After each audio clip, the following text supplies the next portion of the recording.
Greetings, fellow investigators, and welcome back to our video podcast, Into the Darkness, where tonight my friends and I will be playing the Vaesen role-playing game. I'm your host, Tom Rayleigh. The scenario is called Athenaeum. It was written by Matthew Sanderson, who is also our game master. This is episode 1, and I will be doing a short pre-cap. So without any further delay, let's begin our journey into the darkness. There are dangers unique to those of us gifted with the ability to recognize and interact with Vaesen. We have faced many such dangers and have managed to get away without much damage, either physical or mental. And for this, we are grateful. We rest now in Castle Gillencruz, comfortable and in peace. But there are more insidious and diabolical traps that threaten our souls, things not associated with spirits, but rather with our own passions. The only remedy for is constant self-reflection and vigilance. The outcome of our adventures at the Alcavare silver mine and Charlottenburg, not to mention our positive relationship with the fairy queen in our backyard, and having dealt with that terrible revenant that plagued our castle, have proven in some small way that we are becoming experienced in dealing with the Vaesen we encounter. But herein lies the trap. Pride is the root of all evil, and we imagine that we have already thwarted the devil with our cleverness. Thus we find our heads swollen with pride at our accomplishments, and the devil has, in fact, gained a strong foothold on our souls. We must remember that we do not succeed by our own merits, but by the loving hand of God. For it is not we who cast out evil, but our Lord and Savior through us. We must also not imagine that this makes us any better than our fellow man, but rather more responsible for making things right. We must strive as the angels in heaven, ever vigilant, ready to serve, loving and compassionate, and pure of heart. Our patron, Linnea Elfinklint, has sent us 2 new members, Astrid Gregorius. You changed your name, didn't you? Bernard. Do that one line.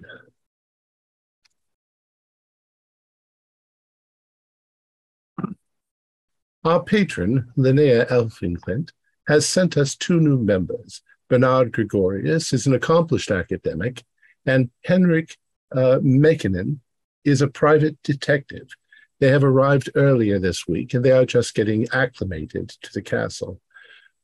We don't know their backgrounds, but we are learning. We have warned them not to explore too much, as the castle remains dangerous.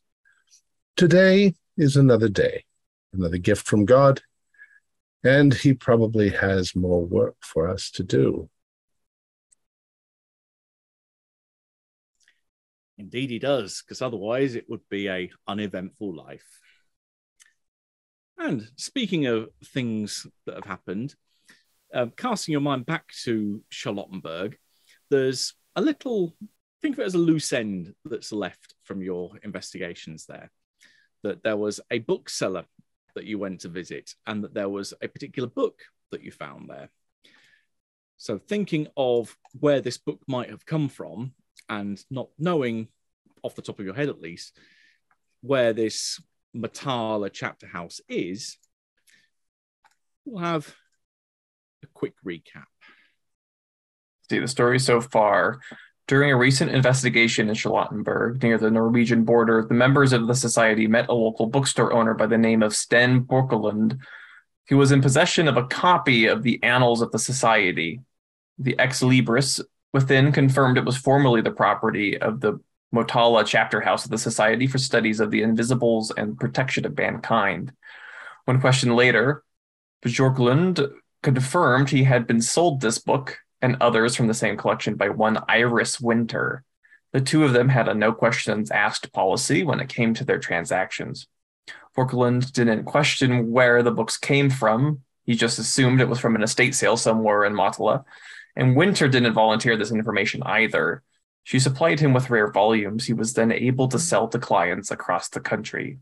This earned Bjorklund a reputation as bookseller specializing in occult and specialist historical texts. Upon returning to Castle Gillencrooks, researching the Mottala chapter house in the Society's library and archives has proven more difficult than expected.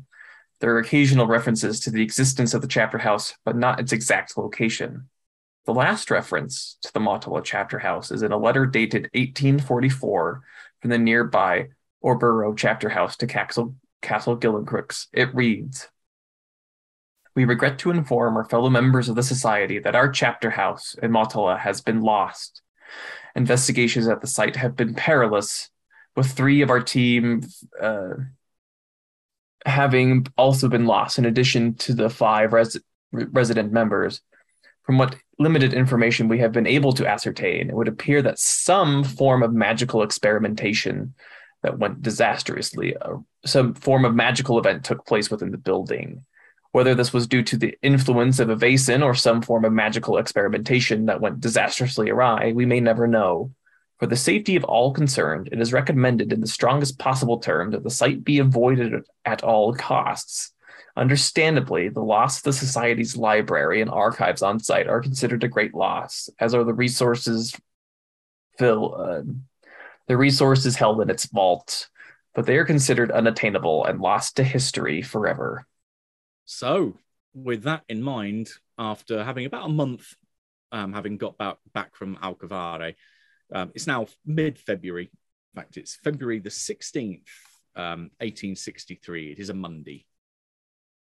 You have thought that maybe this is a thread or a loose end that you would like to tie up and work out where this chapter house is, what books, what library they've got, what resources you can use to help your newly developing society, especially as you've got a new couple of members that have joined up. So, how do you want to tackle this? Indeed, it would be quite a boon to our own castle if we were to locate this collection of books and records and rescue them. What do you think of the dangers that may be involved? What could they possibly be talking about? Well, I mean, whatever it is, it killed 8 people. Goodness. Could we at least in part assume that's because those who approached it in the wrong manner?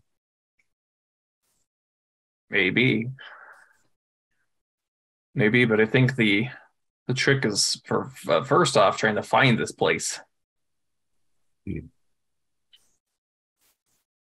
Shall we follow an idea of seeing if we could locate it, doing our research, and then if we find it, to approach it quite carefully with observation before we make any hasty, dangerous moves? Would we know of where some of the branches of the Mottala chapter house, the Society for the Invisible and Protection of Mankind, might be? Would that be common knowledge, perhaps? No. It's not common knowledge, but you can give me a logic and learning roll to see if there is any information around this that you can gather. Oh, watch this. Logic and learning. Famous last words before he gathers his dice. 3 plus 0. Could it be investigation? I'll say investigation because there's something I can give you otherwise that if you get successes. 1, a 2, a 2, and a 4. Okay. So that's not good. So, but it's not a success, but you still find some stuff. So what I'd say there is that you're looking around maps that you've got of the Mottala area so that you're getting an idea of where things are. And you find this. So this is the Mottala area. It sits on what's called the Gotha Canal, which is a series of, at least part of the length of it. It sits on the canal which runs between ultimately Stockholm and Gothenburg. So Stockholm on the east coast and Gothenburg on the west coast, connecting a series of large lakes that are dotted across the southern part of Sweden. So Lake Boren is quite a large lake. Lake Vaesen is much bigger and much deeper. And that sits off to the west. There's nowhere really that stands out as being this is blatantly a chapter house, but these are the points on the map which do stand out as significant places for you. So it gives you an idea of the kind of place you're walking into. It's got good transport links. Unsurprisingly, the cannon itself you can approach by water if you wanted. It's also a good train line as train hub as well. So you've got a train station there if you wanted to go in by rail. It's a few stops. You would head down to Stockholm, across to a rare boat, and then down. So it would probably take about 6 hours to get there, you think, by trains in the 19th century. Fantastic. And one of the other big things that's listed on there, the Motala Werkstatt. If any of you had a method of glimpsing into the future, you would know that the little Werkstatt there is the place that became famous in a work by a certain individual called Jules Verne. That it's the place listed in 20,000 Leagues Under the Sea where the prow of the Nautilus is built there. But it's a little fictional work that hasn't yet come into existence, but it's a nice little Easter egg. So, well, I wonder if maybe a trip to a local library might be able to surface up maybe newspaper articles that might have mentioned something of this group. Maybe we get a name. It's 6 hours away by train. So we have our own library, don't we, here in the yes castle? Yeah. Those of you, our new companions, Bernard and Henrik, you've been around a little more than we have. Would you say there's any commonalities between the chapter houses, a particular place they like? I noticed on the map there was a garden. We have a garden. Could there be other chapter houses near gardens? Perhaps that's a place to begin looking. A tie to the Vaesen. It does seem possible. My interest is they did write that they've lost it's quite likely that they've lost a good amount of knowledge at that chapter house that we can salvage. Could I take a learning roll to possibly follow up on the previous one that was not successful to see if I could gain any more information? Yeah, perhaps sure. Using the library? Yeah, there's a few different routes. Depending on how many successes, there's various bits of information I can give you if you succeed. Okay. Then Bernard will just go to the library and see what he can find.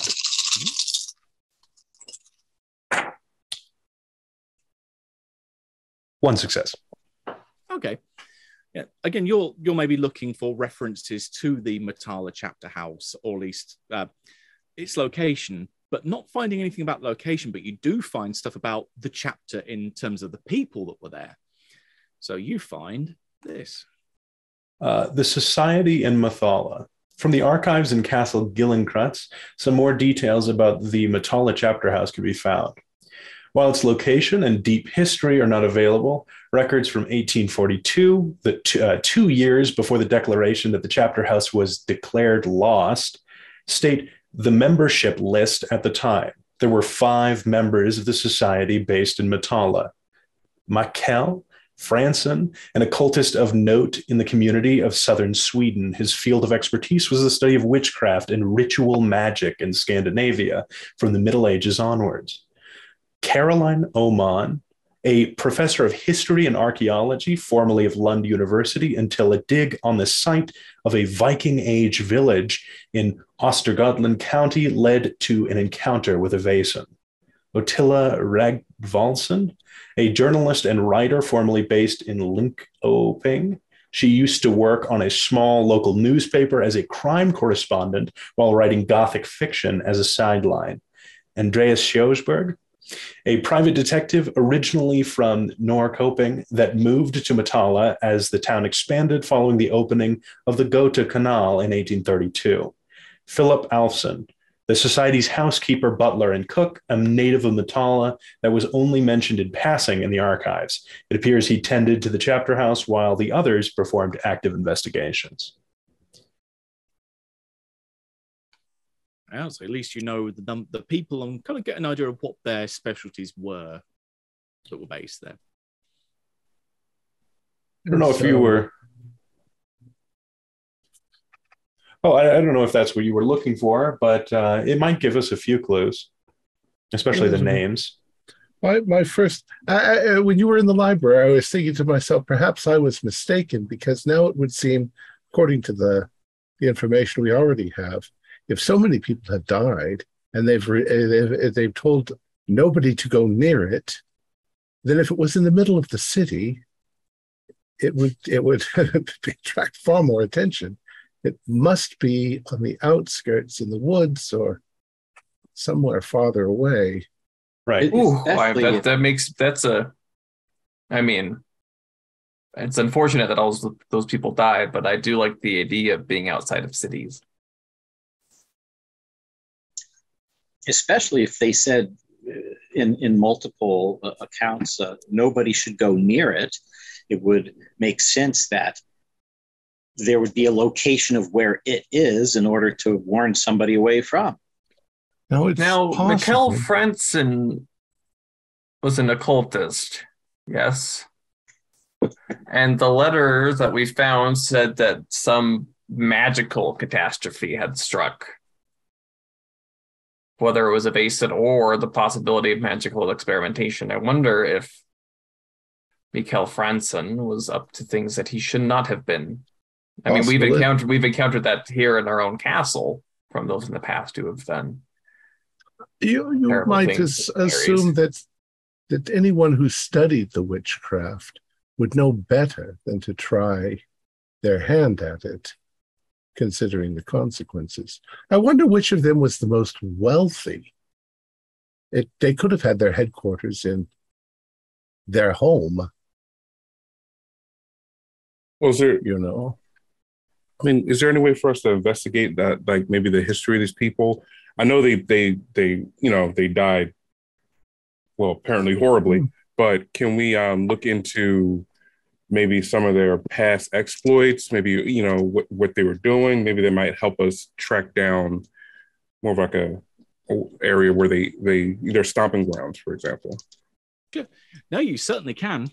Some of this you think, before you roll it, you think is probably going to be easier to be done on site, because you'd be looking at things like maybe going to county records offices, asking people in authority in the local area. But that is definitely something you can do. It's just that here it's going to be more difficult. Okay. Also, they said that they've sent in people. Who has sent in people? They would definitely know the location. Yeah, the Arebo chapter house is the group that sent an expedition down there to find out, well, what's happened. But we have a way to contact this Arebo chapter house. It is also a place that you didn't know that there was a chapter house there. Oh. However, if you do go through the archives looking for them, you do find an address in Central Arebo for that chapter house. And Arebo is on the way to Matala. So you could, in theory, swing by one and then go to the other. We're going to have to convince them to let us know. They may be highly reluctant because they don't want us to die. Well, Henrik, might you have connections with the local constables of the region? Might they have some knowledge as to, especially if someone was murdered or killed? I have a feeling in people dying in magical circumstances are likely not reported to the local constabulary. They might be reported as a missing person. Yeah, one may not, but when we deal with multiple... But Soren, if you reported this and they went to go investigate, then the constables would simply perish by the same... whatever magical incident had occurred. My heavens. It would send them right into danger. Well, yes, they must have obscured the actual details from the police in part, but perhaps there is information there that we can piece together that will point us in a direction that the police don't realize. And possibly we can convince the Arevalo chapter house of our competency. People have a lot more knowledge inside of them than we can try to discern from this paltry letter, which is ultimately incredibly vague. Yeah, and especially if a calamity like this happened, there has to be some vague record of it somewhere outside of the society. It's unlikely that something like this happened and no one saw anything. There has to be something out there. Well, I mean, I was recently involved in a silver mine that completely vanished off the face of the earth. Touche. I'm very new to this world of Vaesen, so that is it's hard for me to believe, but I'm getting used to it.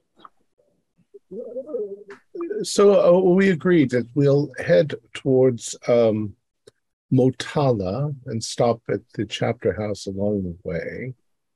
After we gathered some more, should we make arrangements for the train? Does the train sound fine?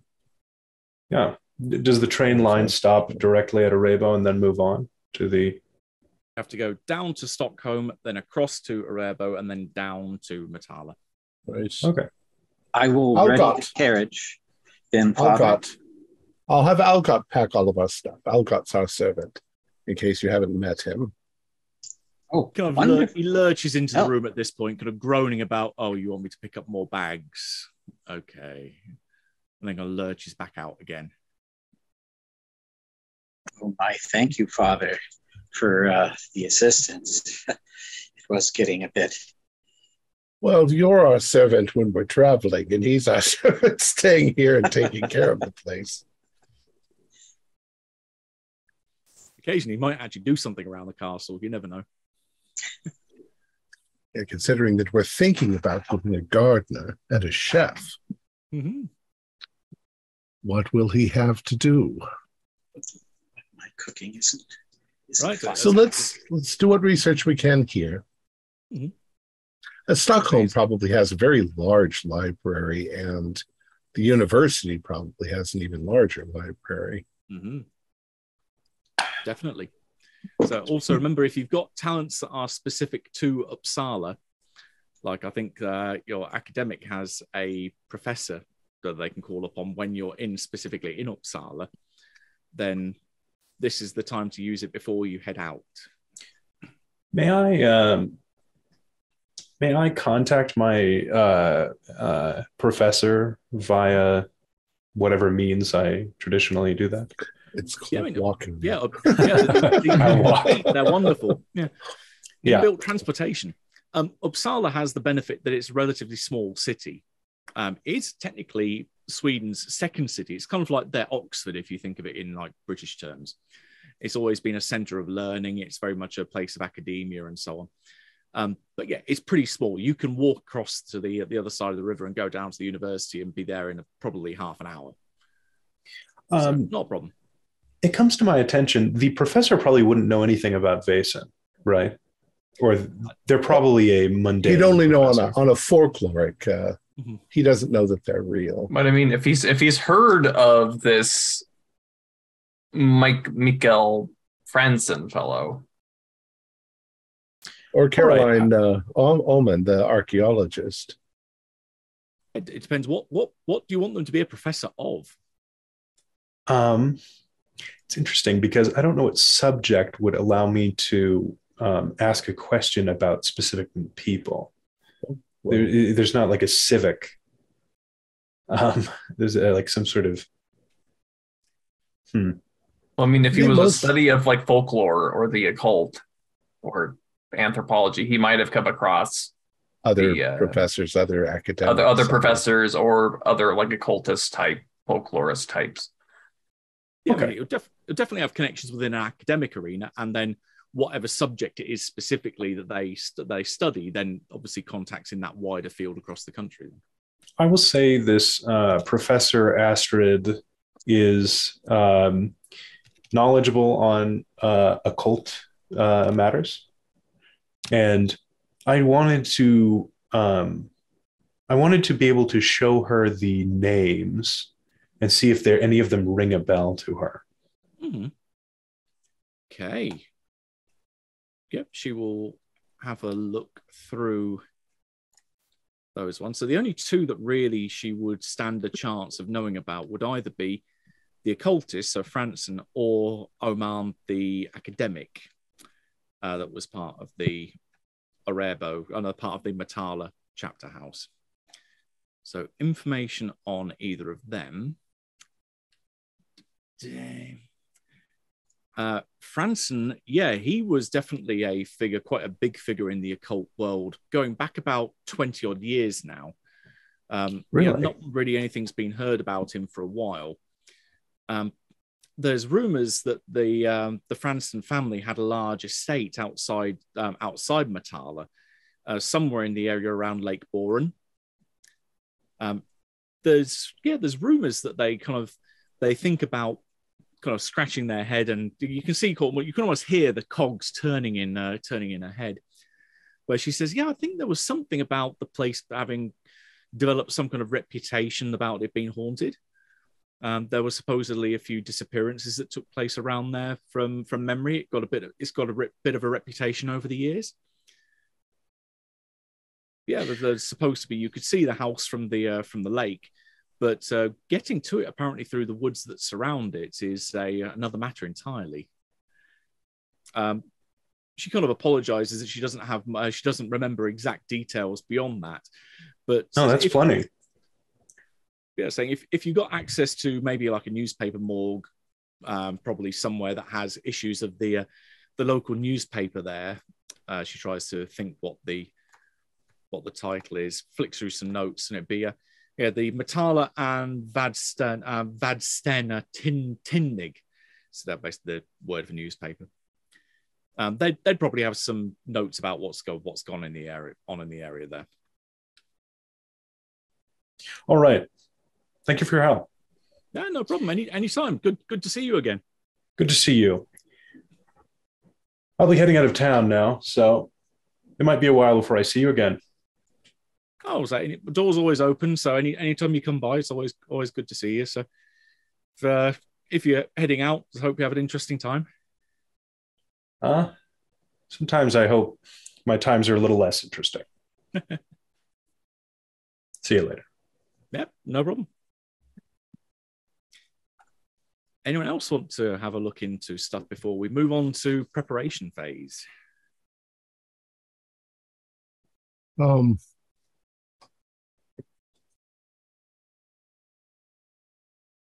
don't know. Having heard that information, that's almost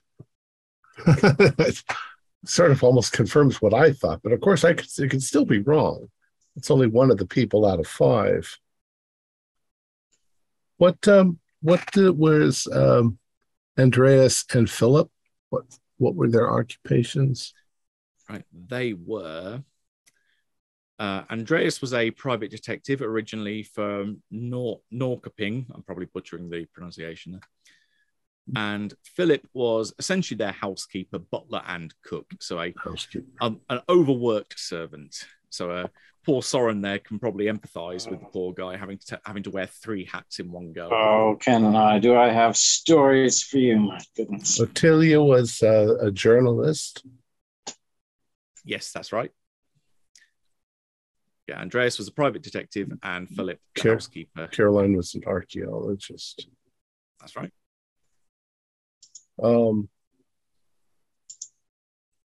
Well, we could kill 2 birds with one stone. While Bernard perhaps was speaking with Professor Astrid, I will seek out the local archaeologist at the university to see if I can ask. Well, good day. Guten. Well, I used to know how to say it in Swedish, but I can't think of it. Yes, it's not Guten Tag. That's a little bit further south of the border. Good afternoon. I've been doing some research. I'm Father Victor Nystrom, Nystrom,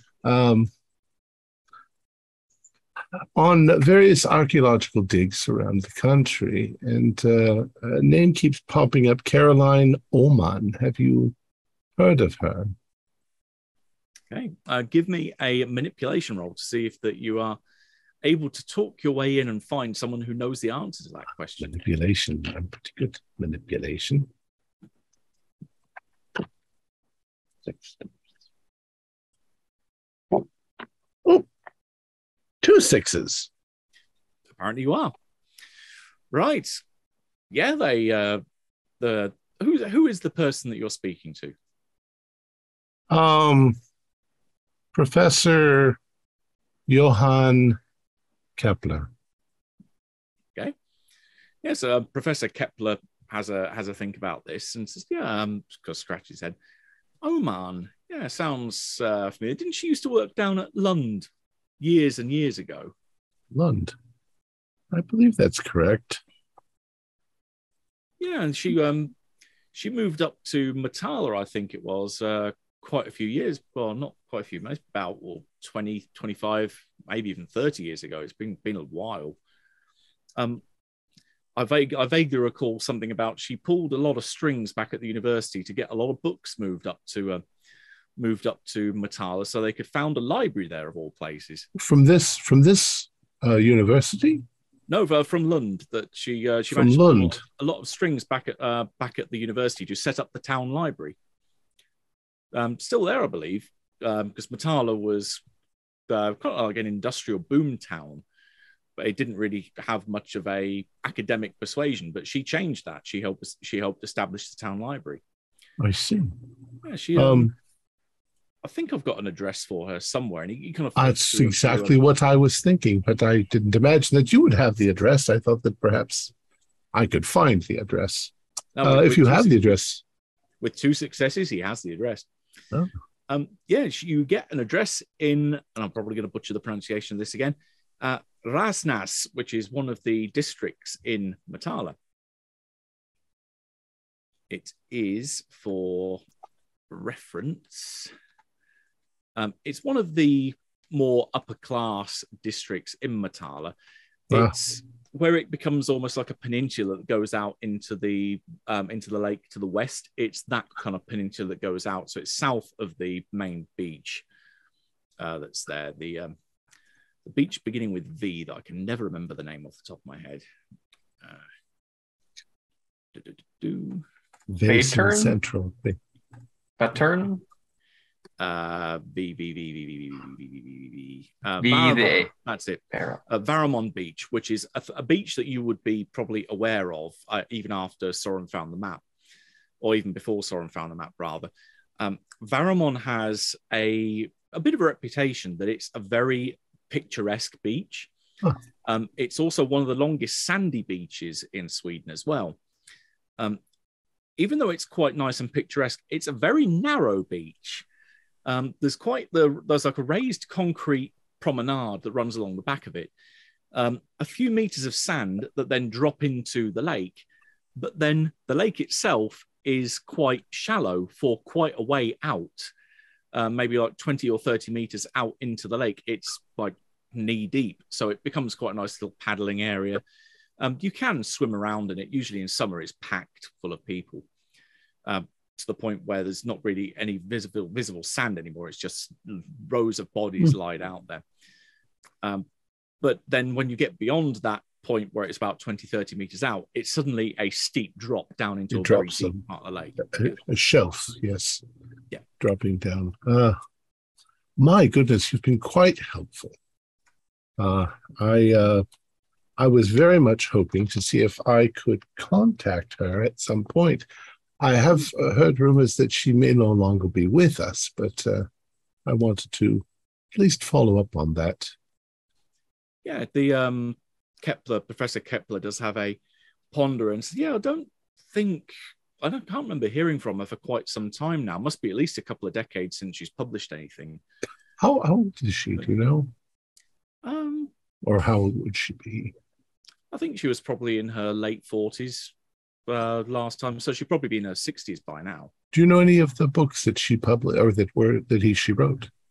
Academic papers. I'm sure we've probably got a few of them here in the university. Yeah. And you know if she wrote any of these academic papers at her current address? I presume so, because I remember she left Lund, say, about 25, 30 years ago.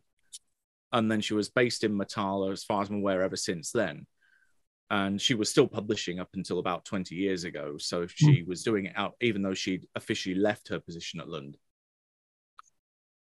Well, thank you very much, Professor. Yeah, not at all. No problem.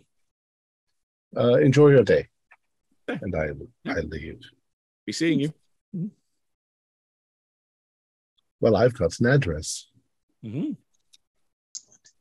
Of course, everybody has an address, so we still don't know for sure this is the address, but... Do we know or have a map where it shouldn't be hard to find the Castle Geilenkrantz? That's a castle, so people should know where that is, right? Geilenkrantz? Geilenkrantz is the castle you're based in, so that's in Uppsala. Here. Okay. Got it. Yeah, you're on the north side of town, on the eastern side of the river. We should talk to those Gillincrux folks, see what they know. Yeah. Shifty, shady people. I think Soren's mind is going. Been a long day, Father. Soren, you need to play with the dogs. Ruff, ruff. Right. Any more for any more? Should we head off to the train station? The woods. I wonder if we have a map, just since Bernard heard about the woods of the area. I'm curious. See if there's any hunting societies in the area. I'm eager to speak to the police constable to see if there's any areas that he doesn't have to send patrols because people don't want to go there anyway. Yeah, that would definitely again be something to ask on site. Right. Yeah. Local police might know some vague rumors, but the ones on the local to Motala would definitely be the ones to ask there. Yes. Ones in Uppsala, a bit far away. Someday they'll invent something where we can speak with people in other states and cities. It'll never catch on. Magic. If you're the telegram is all we need. If you're thinking about maps, because there was the one that Soren found, I can bring that back up again if you want to refresh your memory about places. So when you're thinking about woodland, there is quite a lot of it. The geography of the area around Motala is that it's quite flat. It's almost like the East Anglia of Sweden, that hardly any rolling hills. It's just very, very, very flat land. There's not many tall buildings here either. So most of the skyline of Motala is quite flat as well and not very tall. There are places to the north and clumps to the south where there are lots of woodland. There's even some in the middle of town where it's around Point 2, which is the cemetery. Well, that's quite a wooded area. But otherwise, because you've got the link that there's a connection to Lake Boren, there are plenty of wooded areas, especially on that little peninsula that heads up into Boren itself, and going further east around both north and south sides of the lake. So it is quite a forested area, like much of Sweden is. Oh my! And that little peninsula is like 1.5 miles across. Oh yeah, that's quite a bit of woods there. Plus the woodlands to the north. There's a massive amount of woods there. Indeed. Plus, it looks like small farms and things as well. Well, isn't the Friendson estate supposed to be on that peninsula? It's somewhere on the near Lake Boren. Somewhere. Surrounded by haunted woods. Well, we'll figure out. I thought it was looking down on Varamon Beach. That is the The place where you've got the address for the academic is down. I'm not sure if you can see my cursor. Is to the south of Point 4 down here. Somewhere down there. Yeah, that's the district that she was in. Varamon is its own area that borders the lake. Lovely area.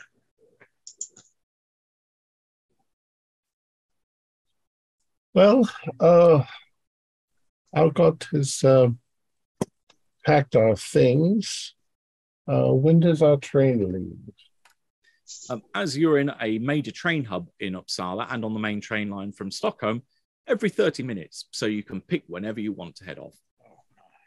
What time is it now? How long is the trip? We'll say it's about maybe noon by this point, after having done research, gone to a few places, gone to the university, come back a couple of times. It's about noon, and it takes about 6 hours to get there.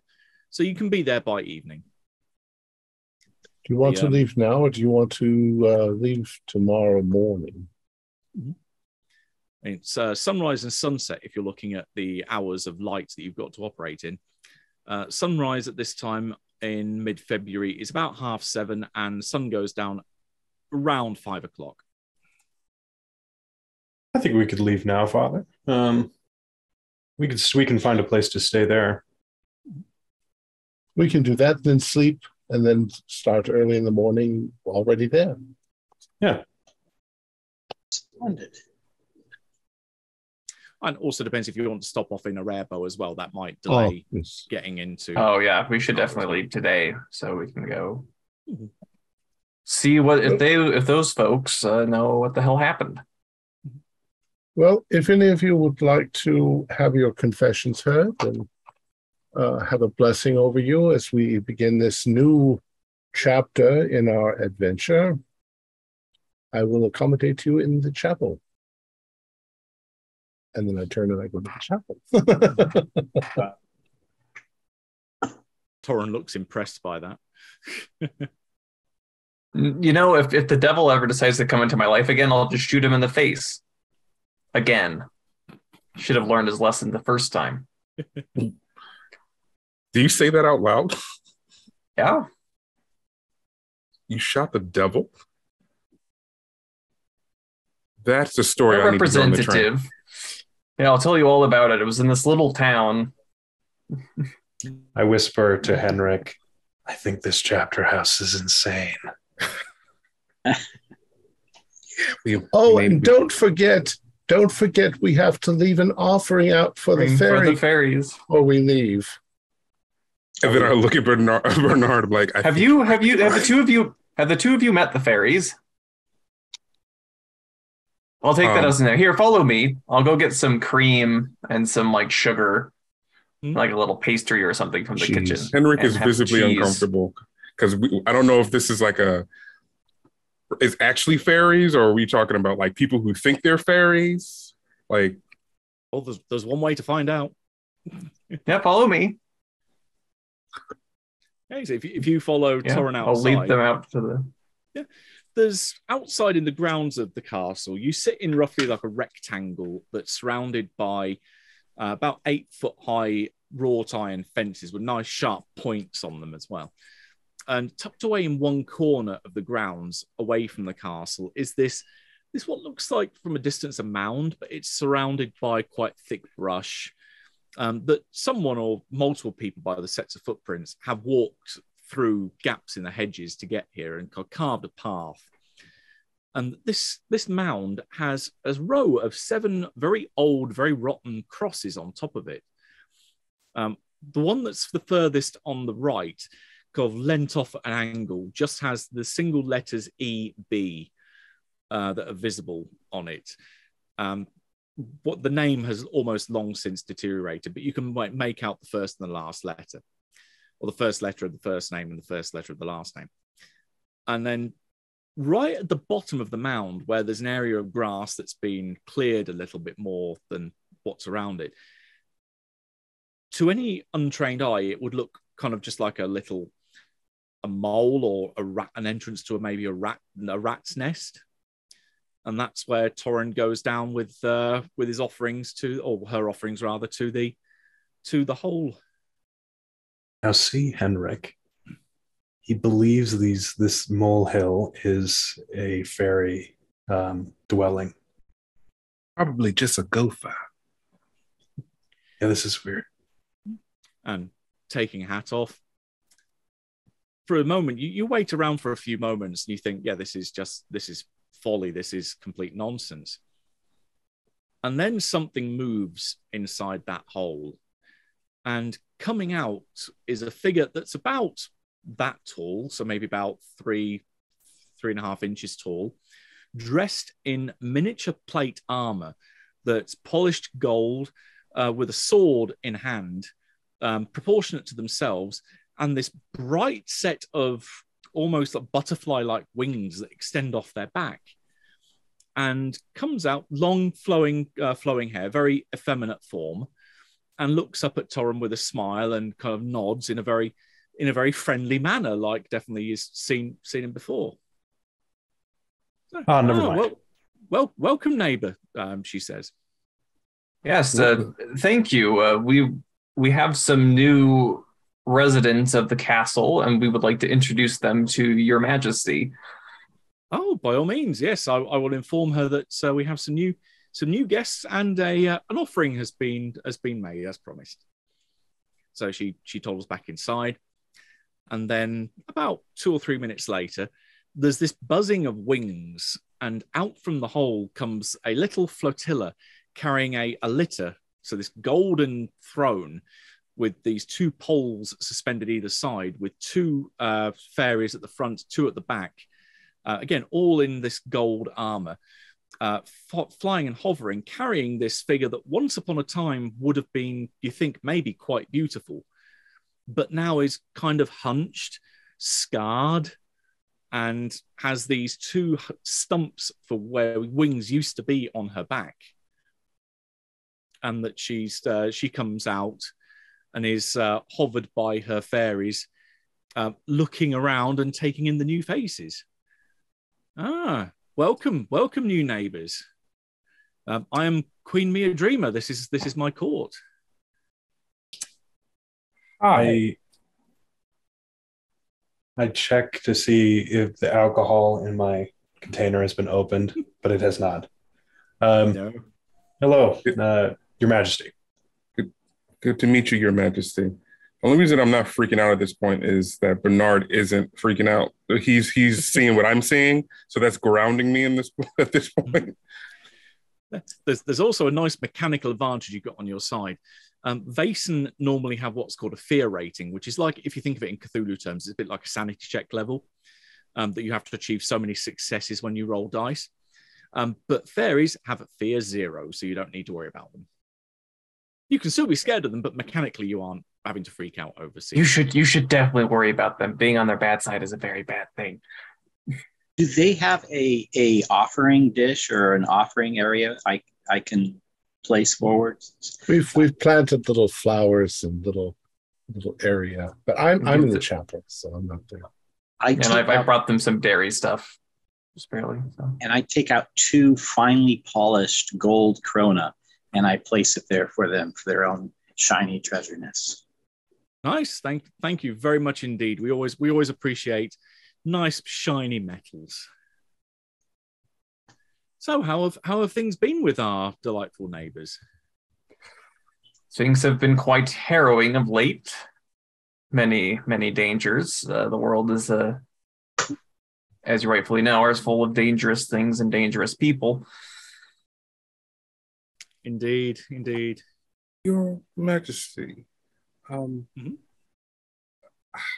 does your knowledge of the area extend? I want to ask her, does her knowledge of the area extend to where we're about to go?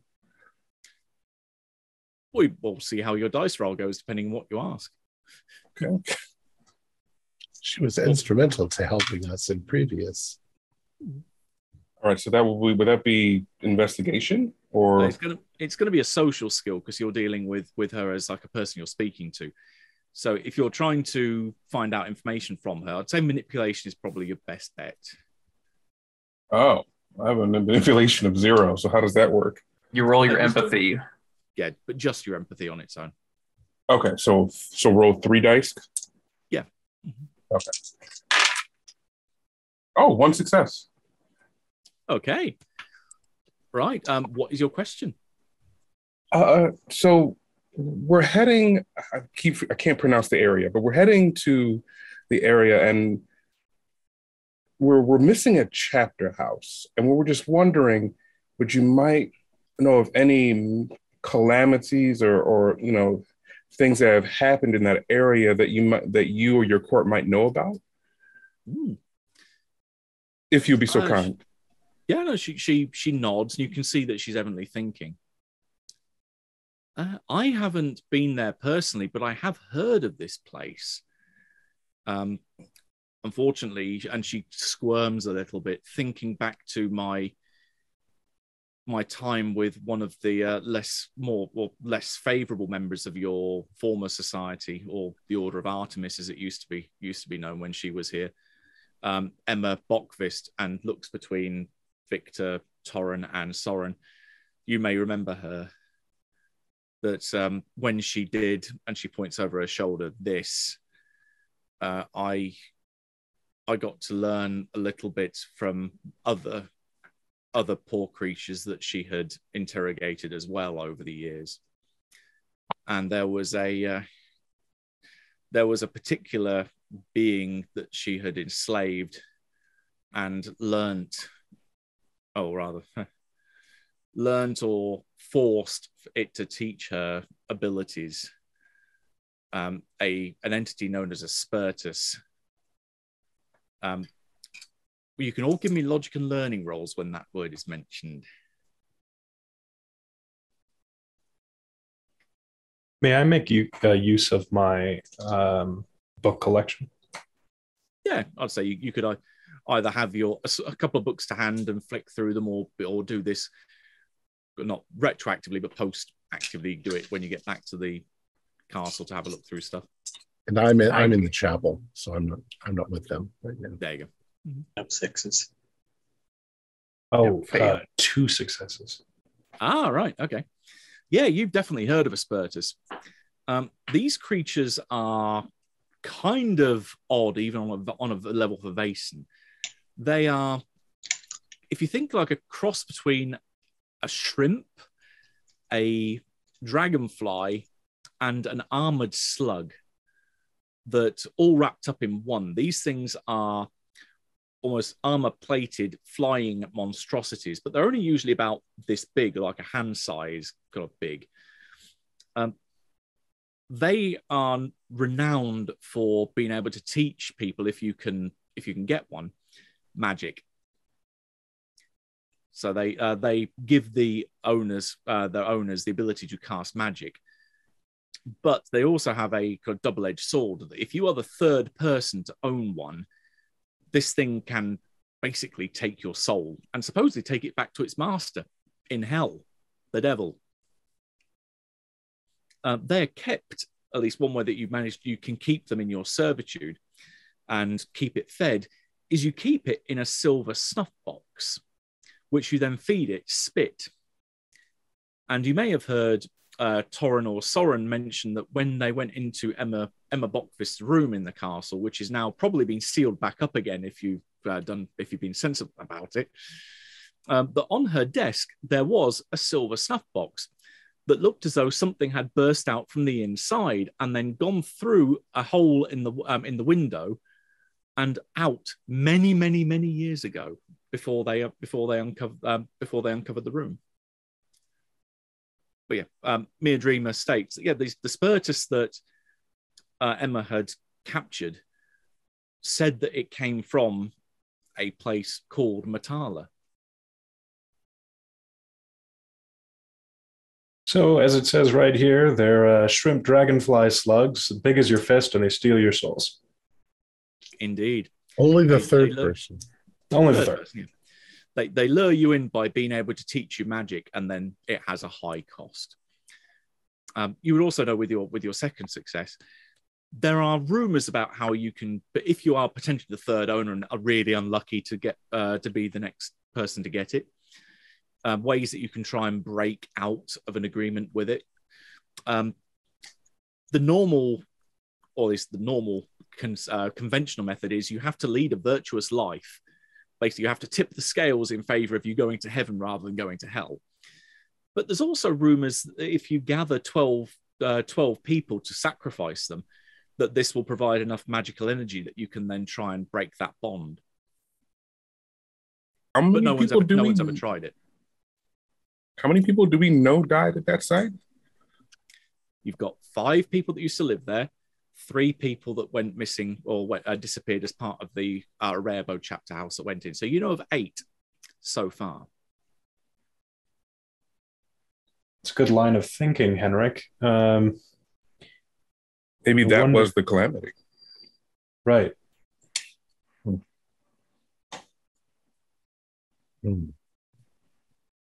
Well, I'm certainly not going to live a virtuous life with all this drinking I'm doing. So there's nothing wrong with drinking.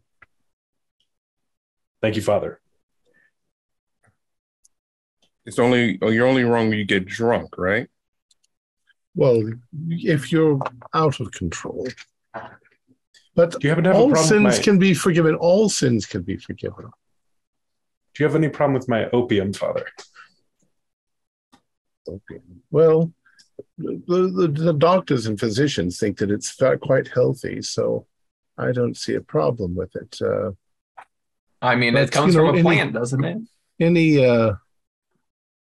Any vice that is overdone is dangerous. So just don't make it into a vice. Well, off to the train station then, unless anyone has anything left to do at this chapter house. You wrap up the conversation with the Queen. Say she's nice to see new neighbours, welcomes you here, and is very grateful for your offerings, and basically wishes you well on any endeavour if you're heading out to Matala. I leave behind a thimble of alcohol. Cut scene later, you might find a few drunk fairy soldiers leaning on their pikes. Yeah. I think that's going to make it to the Queen.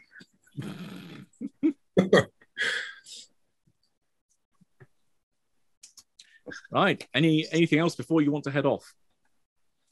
Do we have a choice of what weapons you want to bring with you? Do you have some salt for those slug creatures? You've got a weapons corridor, and you've got your armory that you can choose stuff from as well. So, what do you wish to take from there? I'll get some light armor. Mm-hmm. I hoped our hunter would protect me. I couldn't use a weapon to save my life. I'll protect you to the best I can. I wish you had a little bit more confidence. God is our only weapon. But your weapons help. Yeah. Yes. I guess can I take? Is there like a rifle or something there? No. It's basically whatever on your equipment list and the weapons list that has an availability up to level 2. Okay. So if you want range weaponry, a rifle is availability 4. So that's a bit outside your scope. You could have a longbow for range weaponry, or more. That's bulky to carry around. Yeah, more likely melee weapons are easier. So availability 2 are things like knuckle dusters, sledgehammers, otherwise known as a universal lockpick, crowbar. Those are all your level 2 stuff, really. We can go with the sledgehammer. I feel like that might be useful in more than one way. We're going to bring a sledgehammer on the train? Can we put it in the luggage? People have brought horses on the train before, so it's not a problem bringing a sledgehammer. Yeah, I mean, I don't want to step on any toes. As long as it's legal in this time period to put a sledgehammer on a train, I would like to do it. Easy. I'm bringing a gun and 2 hunting dogs, so... Mm-hmm. Fair enough. Have a bag full of dynamite on the train. Well, one of the talents the hunter can indeed pick up his dynamiter, which is a source of much hilarity when that goes wrong. But they might get mad at you if you smoke, because there's a lot of wood on the train that can catch fire. The carriages, the wood store. especially if you start using the dynamite sparkling fuse as a lighter. Yeah. I may bring hopefully my revolver for my equipment. Mm-hmm. Excellent. Oh, right. Oh, I didn't roll resources. Should I? We haven't got there quite yet. Got it. And I will have holy water, obviously, and my cross and my Bible. Salt. I like your salt idea. And I'll pick up a crowbar as well from the armory. Right. Now with the armory, because it can give you either armor or okay, items. so I'll do the light armor. Okay. Yeah. I'll do the armor. That's also availability too. So yeah, you can grab that. Is there something like a dagger or a knife or something like that could be picked up? Or I guess at least you can get a knife from the weapons hall. Yeah, the weapons corridor. Knife or dagger is availability 1. It gives you a +1 bonus and deals 1 damage as base. So yeah. So each of us can take something from the armory? Yep, and or weapons corridor as well. The armory gives you availability 2 items. The weapons corridor availability 1. Does it seem highly likely, considering the period in time, that everybody would have at least some form of knife? Like a pocket knife? Well, you do now, thanks to our handy dandy weapons corridor. It's not outside of the realms of possibility to assume that. Yeah. I'll heft up the sledgehammer and I'll look at Bernard's like, you know what we used to call this in the department? A search warrant. You've lived a more exciting life than me. We'll say that my knife is not a weapon. It's a utility tool for opening letters and things like that. You have a penknife. I also have my writing utensils. That's also one of the things that I have. A letter opener. There you go. That's what I was looking for. Mm-hmm. I will take light armor. Okay. When it says -1 agility, that's just going to reduce that from your stat? When you need to make agility rolls, because agility uses your physique, I believe. If you're called upon to make an agility roll, you're at -1 dice because the armor is basically it's an encumbrance. Okay. I think I'm okay with that trait. Mm-hmm. All right. All right. So if you've got everything together, then you can head over to the train station at any point you want. Say every half an hour they leave. As you head in, there is the little urchin out the front that you've met a few times now that still has this little shudder every time you go by, thinking that there's something going to explode in his near vicinity. But otherwise, gives you a kind of tentative wave as you head onto the train. Anders, go inside and get something to eat. Tell Alcott to feed you. Oh, you mean back at the castle? No, go back and get something to eat at the castle. He rubs his hand with glee as it's still February. It's still pretty cold. So, yeah, he runs off to go and get himself a hot meal that the butler will be much annoyed he has to cook. No. Oh, my. That's why we're thinking about getting a chef. There you go. You didn't take my confession. Oh, my goodness. Well, I can hear your confession anywhere. Well, just tell me on the train. Just busy with the weapon montage. Yep. And this is indeed the montage sequence as you start heading out. So this is the preparation phase. First off, can everyone roll their resources? So we have a number of points of resources that you can use or availability points that you can use to buy items with. And it's just the resource number, right? It's right. Nothing's added. I got to that. 1. Oh, I got 4. Oh, wow. Okay. You are money bags. You need to roll a 6, correct? Right. That's right. I've got 2 1s, a 3, and a 4. So I got 1. Almost a Yahtzee. So I think we have 7 in total then. Wow. Okay. That is the most I've seen in a single group ever from running this game. the amount of times I have. Let's bring a cannon. We always wanted to fire a cannon. You could seriously buy a cannon if you wanted, and that was one thing that and then we could stick it in the vault. Oh my god, we can have a cannon forever. Let's get a horse with a carriage and put a ballista in the back. Oh. that might be a little bit too much money, but yeah, you can definitely, if you really want to cash in those points, I think it's a massive 5 points or 6. It's 5. 5. There we go. 5. If you want to spend 5 of your 7 availability, you can purchase a cannon. It would be Torrent, who's going to move around the cannon? It'd be a small one that you would have on wheels. So you could, if you wanted to, you could have a few people carry it.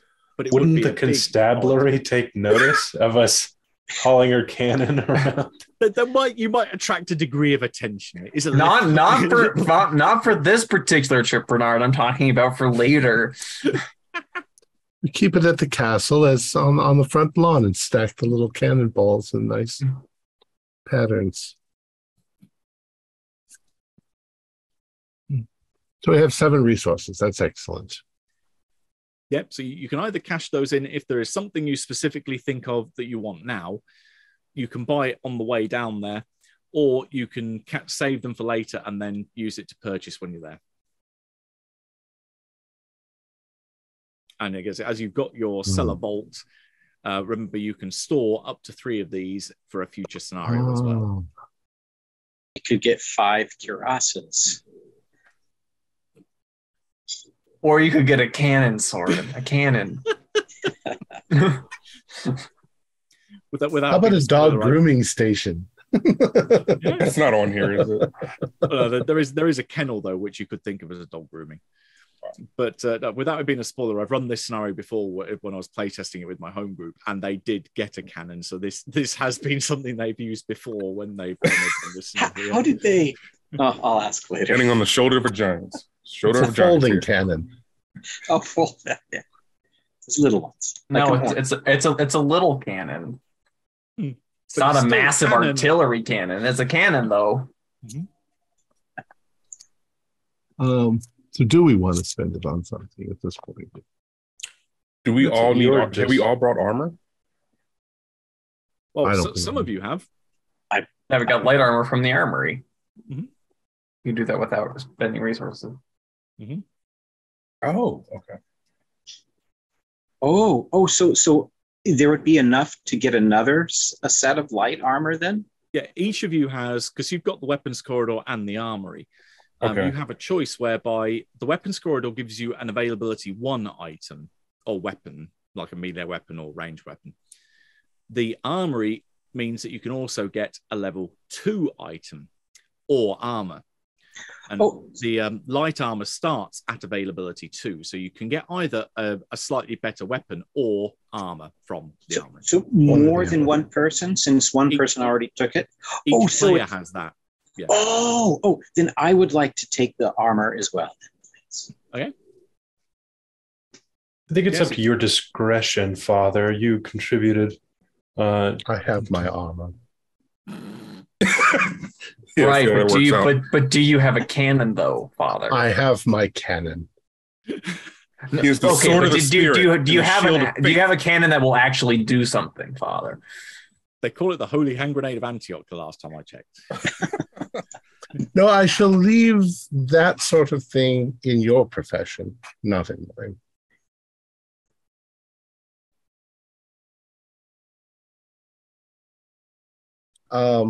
You were going to give me discretion on. I don't know. I feel like whatever you need, whatever you find you need. Well, as we begin to learn more about our situation, I think it will become evident to us. I have a list. Yeah. Good call. All the same, could I have some light armor? Because unfortunately I couldn't take it because I took the sledgehammer. Yeah, you'll either be the sledgehammer or the armor. Which of those you want? I prefer the sledgehammer. I say universal lockpick, always handy. All right. Unless, What about a universal lockpick from range? You mean the cannon? The cannon, exactly. I was going to say he's banging that drum a lot, but it's more like loading the cannonball repeatedly. As much as I would love to do the cannon, I just feel like it wouldn't be like practical, even though out of character I want it so bad. You know, you mentioned, I mean, a rifle. Can't you get a rifle? Rifle is 4, so you'd still have 3 availability left after that. Yeah, but I already have a rifle. I don't have a cannon. Yeah, but Henrik wanted a rifle. Compromise between cannon and rifle and get maybe a Gatling gun. I don't think that was like Civil War. I don't think that hasn't been invented yet. Yeah, or it's up. It's 1863 right now. They were actually invented in the. Oh, right. They've been around for a decade. Word of the American Civil War, as per the setting, has actually started to filter across the Atlantic. So you are aware that there is shit happening on the other side of the pond. Mm-hmm. I mean, I'm not against having a rifle. I mean, I will gladly take this boon of Christ if that is possible. But I mean, this boon of Christ, you might take the rifle now, but it will be easier to get a rifle later than it will be to get a cannon later.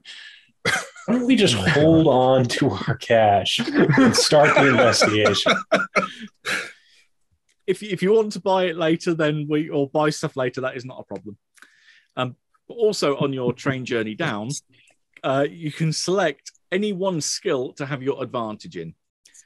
So remember, this is a single use, one time +2 dice to a roll involving that skill. I was just looking through the things to buy. Why would anybody want to buy a weak horse? Mainly, I found that they're great for carrying lots of stuff, like carrying a cannon. But they're weak. They're weak. Don't some of these entities that we deal with eat horse? They could be used as bait. No, listen, look, we have 7.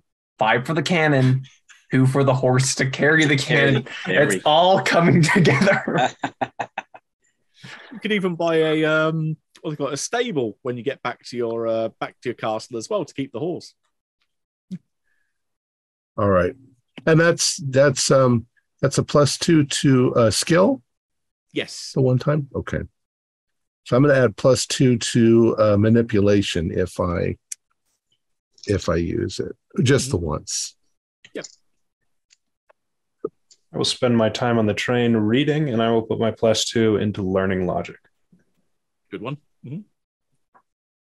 When I was off by a couple of years, it wasn't 58, it was 62. So it's just recent for the Gatling gun. Darn. Well, and everybody thought they were a waste of bullets. But sometimes you just need to fill the air with lead. Lincoln had the opportunity to use them, and he said, they waste too many bullets. Dear. All right. Right, so moving on. Go. I think I will polish and clean my gun for +2 range combat at some point. Right. Where does our PI want to put your advantage? I will polish my sledgehammer. So that will be making doubly sure. I think that's force. Force. No, it's close combat actually. +2 to close combat. Okay. Yeah. So you're whacking for one someone time with the sledgehammer. Yeah. For one time. Got it. Yeah. All right. Oh. Right. So after a few hours, you make your way down to Stockholm, which is a short leg. You wait around in the train station there for a little bit, and then either polishing your sledgehammer or polishing your rifle accordingly, and then head across to Arebo, which is off to the west of where you are. It's a quite industrial city. It's got a lot of industries boomed up around here, and it's also another major transport hub. There are a lot of train lines that go in and out of here, so it gives you access to lots of different points of in Sweden. And the address that you've got for the chapter house isn't that far from the train station. So it seems they're right in the middle of downtown. And having a walk across the street, you don't need to worry about getting a carriage. It is within walking distance. You arrive up this relatively nice road. It's quite wide, cobbled streets, stone buildings either side of you. There's a cafe back down on the corner that you pass. So there's a nice smell of coffee and pastries in the air. And you come up to this door that's quite big. There's no sign out the front of it that declares this is the society, with the rather long name that Carl Linnaeus gave it years ago. But yeah, it's just what seems to be one of many buildings on the street with no indication of what's there, apart from a number and a big brass door knocker. Nice knocker. Says the priest. Mm-hmm. Right. You knock. There's a couple of moments of waiting, and then you can hear inside a lock clicking, and the door creaks open. And there's a man inside. Kind of looks up at you through a couple of very narrow rimmed spectacles, slightly balding head, a slight hunch, but looks up squinting. Yes, how may I help? Sorry that we haven't sent a message prior. We're on somewhat of a mission. We are from Chapter House, Gillencruz Castle in Uppsala. He looks a little confused. Sorry, I don't quite follow. Look at the others. Is this not Chapter House Orebo? Yeah, he looks. There's a moment of pause, and then it's almost like the penny drops. You can see his eyes light up. Oh no, I understand. Are you members of the society? Yes. Oh right. You best come in. You best come in. And he leads you inside to this rather dusty hallway, this hall lobby area, where you can see that there's a couple of crates that are in here where there's evidently looks like various lids have been popped off stuff, dust sheets over a few of the chairs. The place has a kind of abandoned kind of feel to it. And yeah, he looks around and kind of gestures for you to follow him into one of the side rooms, where he brings you into a library where it looks like the vast majority of the books in here have been taken off the shelves and then piled up on various tables. And it looks like some kind of research is being taken place here, or researching or cataloging. It's a bit hard to say exactly what. But yeah, he says, yes, I've heard about this society while I've been going through the books here. My name's Pontus Chader. I've been hired to do some research using the library here. I'm afraid that the local branch of your society has been defunct for quite some time. The area here, the society, hasn't been active in this part of the world for probably a little over 10, 15 years or so. So Really? the house reverted to the local authorities, and they sold it at auction fairly recently to the new owner. And he's employed me to start going through the paperwork, basically. Do you know who the new owner is? Yes, I don't believe he's been fairly secretive about it. Mr. Rickard Ackerman.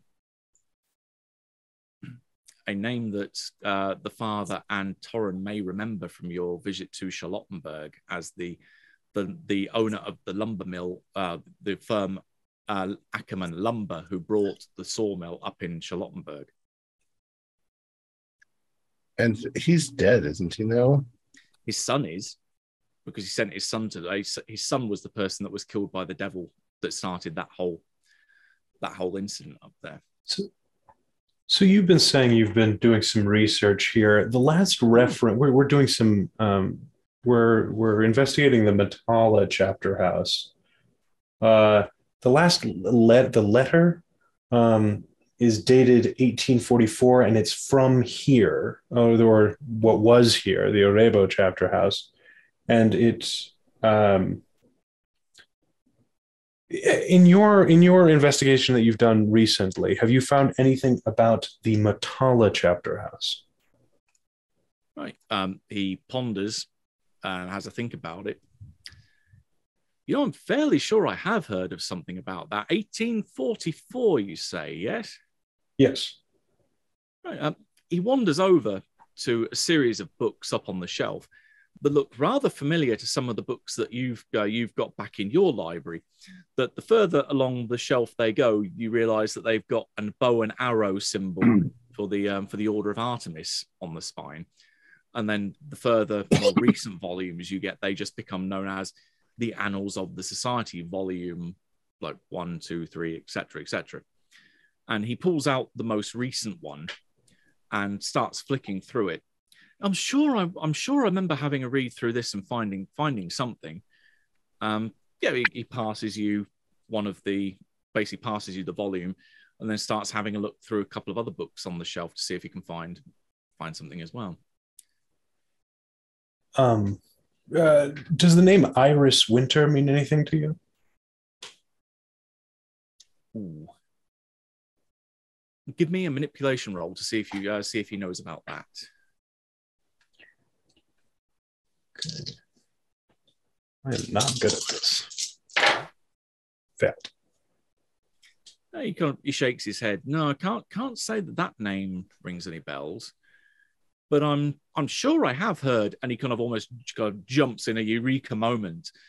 I said, yes, I knew I'd seen something about this. Yeah, Matala, and he turns the Annals of the Society around where he's opened it up to a report and slides it across the desk to you. Summary of the report by Carla Bergman following the recent expedition to the Matala chapter house from the Annals of the Society, Orebro chapter house. The expedition consisted of 5 members of the Orebro chapter house: Carla Bergman, occultist Claudia Benson, officer Barbara Olson, hunter George Mard, vagabond Eb Gunnarsson, academic. They were sent to Matala in December 1844, as the last word from members of the society there had been in early September the same year. Bergman had previously visited the chapter house outside of Matala a number of times and was aware of the mystical defenses that the local society member, Mikhail Francis, had established earlier that same year to ensure their privacy and security. An ancient wishing well stands on the northern side of the grounds of the Franson estate near the shoreline of Lake Borin. By offering an item of personal value to the well, an individual may wish for the path to the chapter house to be revealed. This item is then returned to the individual upon reaching the front door of the house. The team reached the house without incident, but it was upon entering the house that they encountered an insignificant threat. All the interior doors were closed with suits of armor positioned opposite them. When these doors were opened, they led to different parts of the house each time, sometimes in impossible ways, e.g. doors on the ground floor would connect to rooms on the upper floor, etc. Some of these rooms were physically dangerous, particular references made to flying knives in the kitchen and moving tools in the workshop, while others had more psychological effects, these being the bedroom normally on the upper floor, in which Bergman states a couple of the team seemed to experience things that others could not see, which left them visibly shaken. Bengton, Olson, and Mard, in their exploration of the house, were separated from the others. Mard opened one door, which appeared to lead into a void of illimitable darkness that sucked him and Bengton inside before the door slammed shut. Olson opened another door and was attacked by the suit of armor standing opposite it.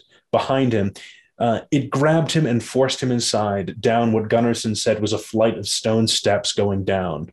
Bergman and Gunnarsson managed to fight off another suit of armor, which attempted to force them towards another door as they attempted to find their way back to the front entrance. No evidence of any of the 5 resident members of the society was found, other than signs of struggles. having taken place in a number of their private rooms. Bergman carved a warning notice on the front door of the house and closed the front door before returning with Gunnarsson to Örebro. Bergman's assessment of the situation is that it would appear that some form of magical experiment would awry in the house. Given the folding of space inside the house is similar to the defenses outside the building, Bergman suspects it was a further working that Franson had been engaged in. However, without finding Franson's room or any supporting documentation of his efforts in the library, there's no way to substantiate this hypothesis. The Örebro chapter house then communicated its findings to the rest of the society. The Motala chapter house was considered lost, and no further attempts should be made to investigate it. Well, Father, it says no further attempts should be made to investigate it. Will that dissuade us? Oh, I don't think so. However, I do think that it calls for a great deal of caution. We need to find out, based on all of the information we have so far, I would assume or guess, I could be wrong, I would guess that Michaela found a way to extract magic, at least in the form of how to do it, in order to protect their chapter house. But it would be reckless and foolish not to make that information available to someone else. Otherwise, you would be in danger of losing everything you had, locking it behind a firewall that no one could penetrate. Maybe they had something to hide. Maybe he left clues. It's possible. Well, perhaps some of the books that were used to found the city library or were left at the academic's house might be of use. I want to know what we should do about this place, and I'll quietly say it in Latin. Videte ergo quid dicis. We need to be careful about what we say in front of that guy. I don't speak Latin. To be careful about what we say in front of that guy. Against animated suits of armor, I think actually the sledgehammer, there's a bit of foresight in that. Do you know what else is really good against suits of armor? Don't say it. Don't you say it. I know it's gonna, yeah. One of the things that Pontus is doing while you're talking is he's having a flick through another one of those books in the Annals collection, and he comes back over and puts it down and points to pretty much the last page. Says, "Yeah, I remember having a look at this. Was one of the first books that I looked at when I came in here to start doing my research. It says about how the group here, apparently all the members of the society attached to this particular chapter house, took a visit to Finland back in about the tail end of the last century. So this is going back a fair way now. And they went to drive out apparently a bunch of trolls, if you can believe such a thing, in Oulu, and that hardly any of them, well, none of them, as far as I can tell, came back. That the members of the society that picked up this place afterwards and were active up until about, say, 10, 15 years ago, seem to have been running on a bit of a skeleton staff ever since." And who sold the place? You know, I mean, how it became a part of the county. Yeah, the local authorities basically became owners when the place was declared derelict or declared empty. So at which point the place fell into the basically the local town hall, and they then sold it at auction. And Mr. Ackerman picked it up a couple of months ago. And his all he was interested in was you coming in and looking through the books. Yeah, he's asked me to do some research about, well, again, this got fanciful subjects, folklore and myths, that sort of thing. Particularly interested in something he calls a woodwife. Quick lore question. Is our organization actively interested in hiding the existence of Vaesen? Or not particularly? Protecting the world from them, yeah. That's an ideological or philosophical question that very much is dependent on the person you ask. We'll have to explain to you, Bernard, the previous adventures, I'm saying this to him privately. Okay. But we know a lot about what he's talking about. It's just we don't want him to know that we know. And I want to figure out a way. You don't want him to know because we don't want to draw attention to ourselves, or is it that the world is better off not knowing? And I'll get very close to you and just sort of say, his son is dead because of our it was more specific. Interference. Yes, we don't. Well, not his son, but the owner's son. All right. And his interest in the woodwife. He's barking up the wrong tree, if you will, but but still, he's searching. I'd like to figure out a way to get these books out of here. At least the ones that are valuable. And when was the time they spoke of when that group went after the trolls? That was at the end of the 18th century, so that was going back about 60, 70 years ago. Oh, okay. And that was this group? The group that were based here at that time, they all went north and never came back, which does kind of remind you of conversations that you had with Linnea when you first met her in the asylum and got the deeds to the castle from her. Mm-hmm. That there was some kind of calamity that befell the society around that time, and it was always a shadow of its former self ever since then. She joined, obviously, because she's not that old. She joined in that kind of post-disaster period, and that it was really running on a skeleton staff and didn't have anywhere near the resources or experience that it needed to keep going. And eventually, either people went in, left because it was too dangerous, died in the process of being members, or went insane, like she pretty much did. Yeah. Trolls are nothing to be trifled with. Oh, yes. Is there any legend or lore that has ever indicated trolls could be brought somewhere and left as guardians at a different location? They're wild, vicious. I've never heard of it. I'm just wondering if there's some. I feel Soren, the trolls will be a matter for another day. Oh, I hope so. Soren has a particular knowledge of such things from his background. That, yeah, trolls, exist in communities. They are very much a civilized race. They just have certain hatreds of particular groups. And you're tastes. Not aware. And tastes. Oh, that too. But yeah, that you're not aware of anything specifically that would transplant one away from its community to guard somewhere. It doesn't sound in keeping with what you know, at least. But magical enslavement. It's what Emma was. You happen to know the bookstore owner Sten Bjorklund? Does that name ring a bell to you? He has a ponder. Can't say offhand that I do. Where is he? Is he local? No.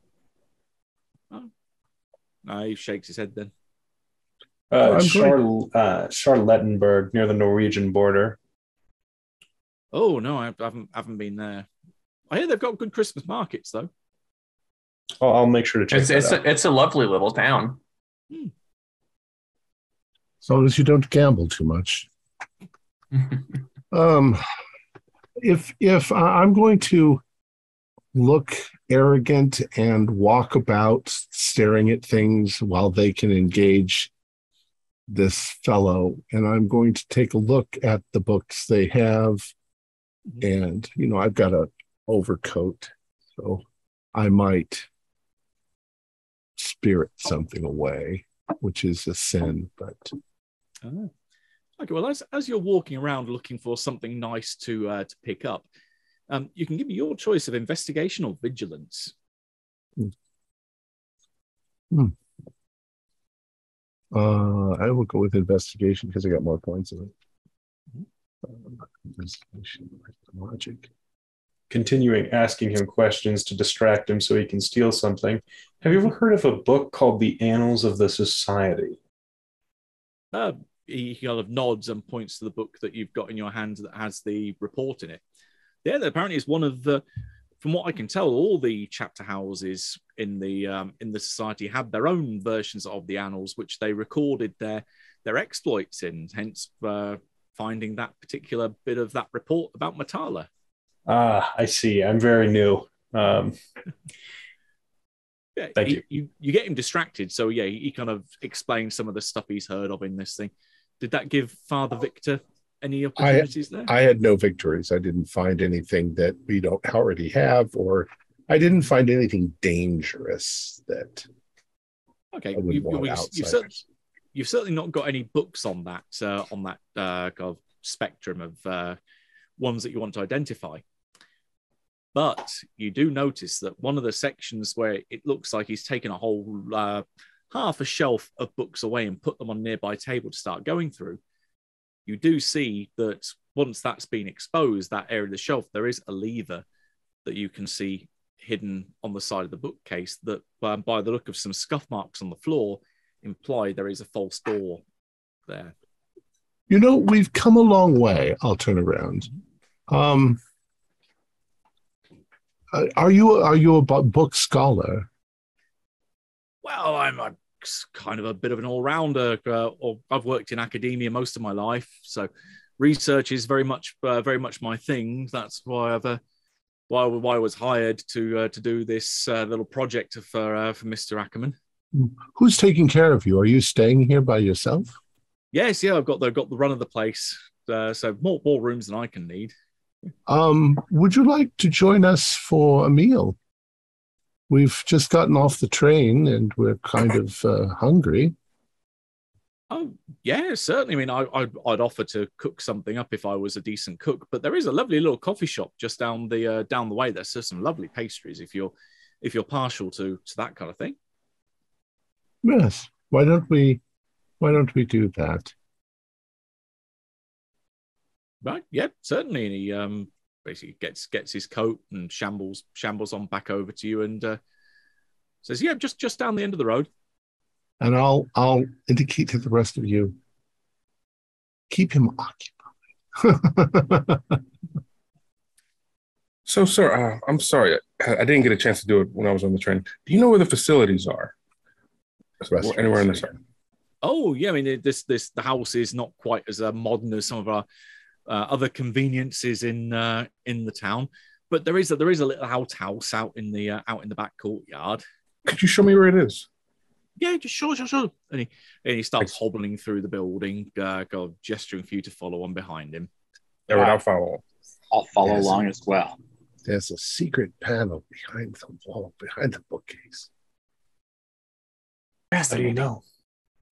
Because there's a lever here. Look, click.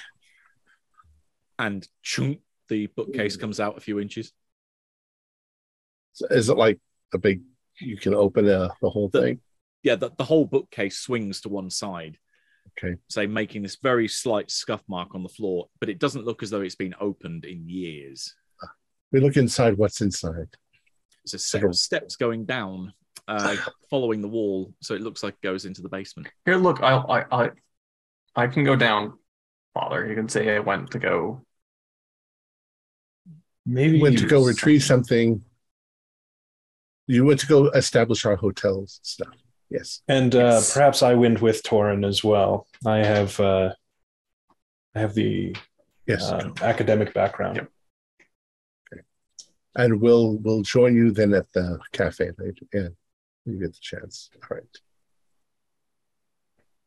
Okay. So when we go in and we close the little thing, I'll go over to the front door as if I've just have them leave, and I'll just be waiting there. Gotcha. So, Torrin and Bernhard, either of you got a lantern or any other kind of light source? No. Torrin, it's pretty dark in here. You realize as the door shuts behind you, you can just about see a sliver of light from where the bookshelf door closes, that there is another lever on this side, but otherwise it's pitch black down here. Well, I'll have Bernard just put like a hand on the shoulder and just be like, just wait. Yeah. And I'll listen for when everybody else leaves. Yeah, you can hear when they depart. Okay, and then we'll flip the lever, grab a candle, go down. There we go. Yep, there's a few that you can find out in the kitchen and so on and around the place.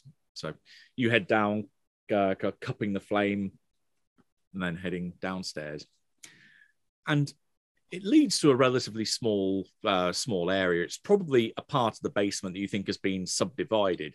So the basement itself would probably cover the footprint of the house, but this is just one area that's then been bricked off, so it can't be accessible from any other part of the house.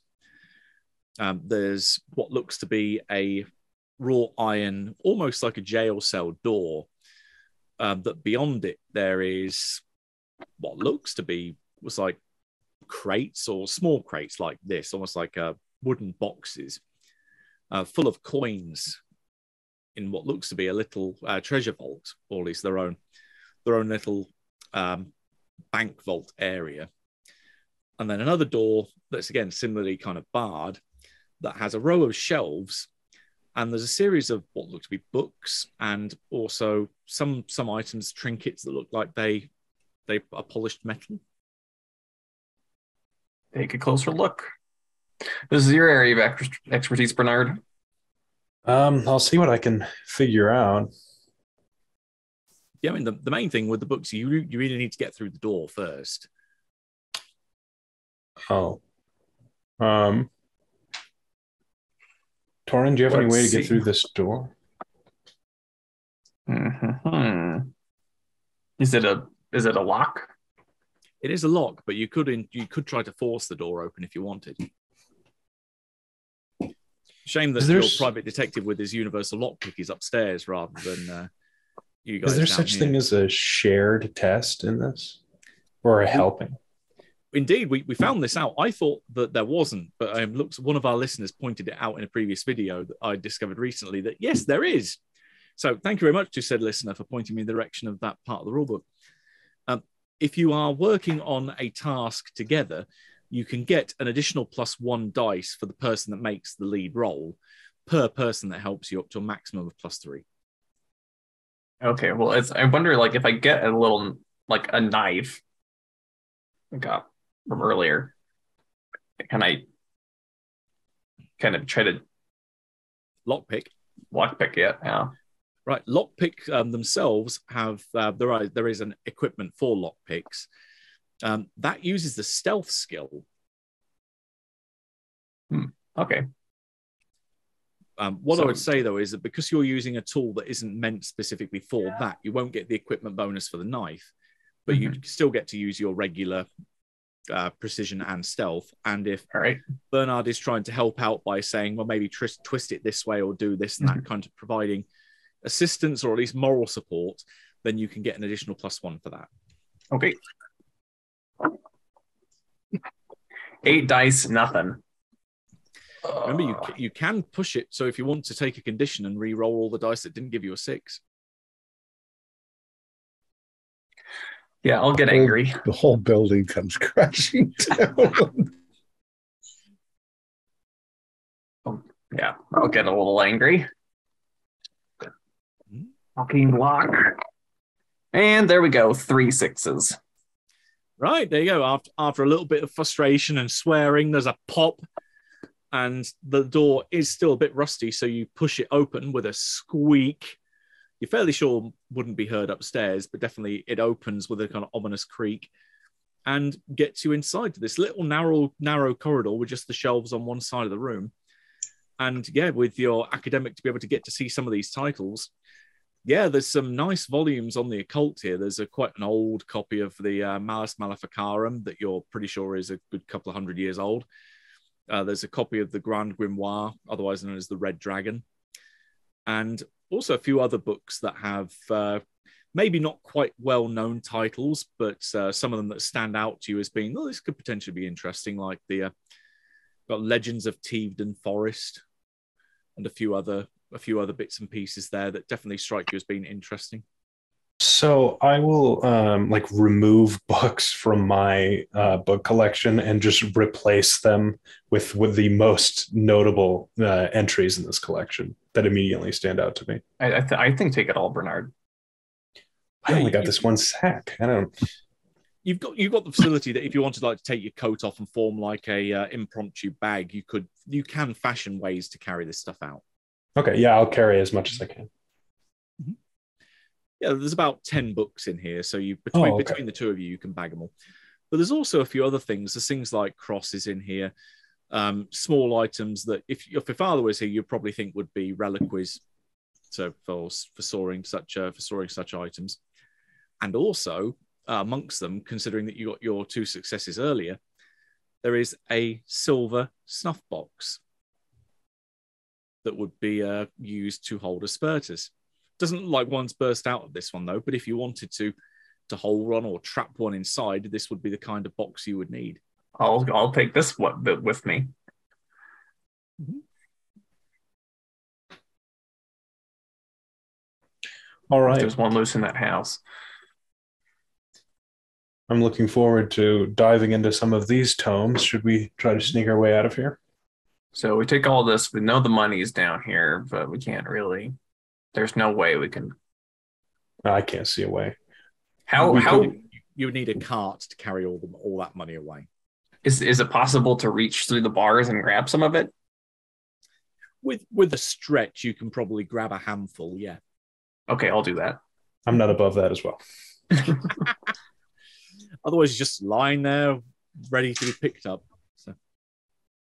So meanwhile, as you've got as you're tomb raiding or plundering and lining your pockets with long lost gold, the others are down at the coffee shop. So is there anything you would like to ask Pontus while you're down there?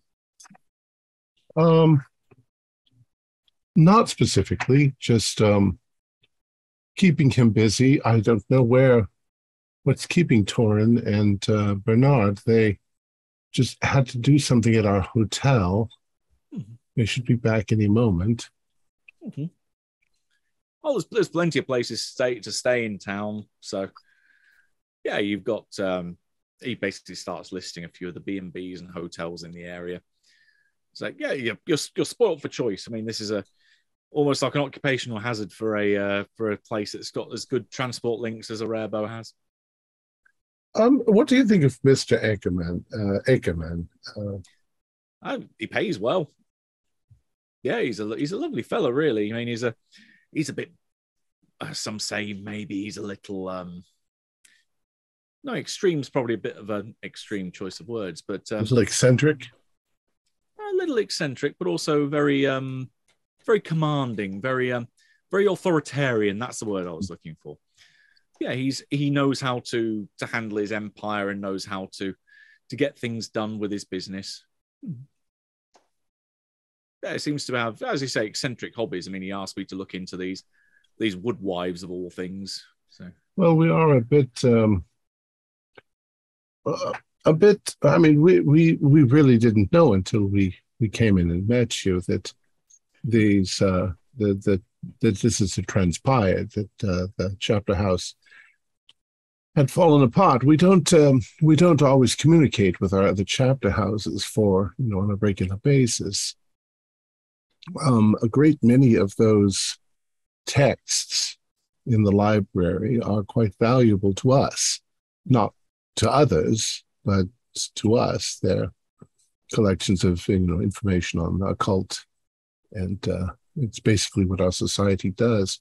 I'm wondering if we could contact him and have him negotiate a price on the texts.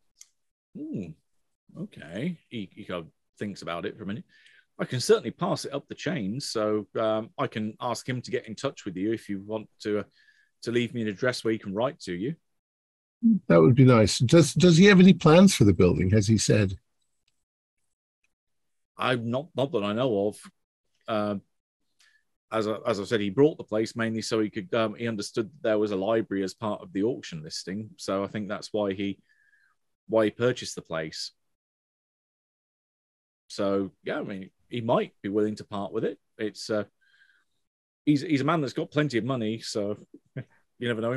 He might sell it back at a cheap price. I don't know how his mind operates really. Well, if you'll allow us, when we go back, I'll point out a number of volumes that are quite valuable.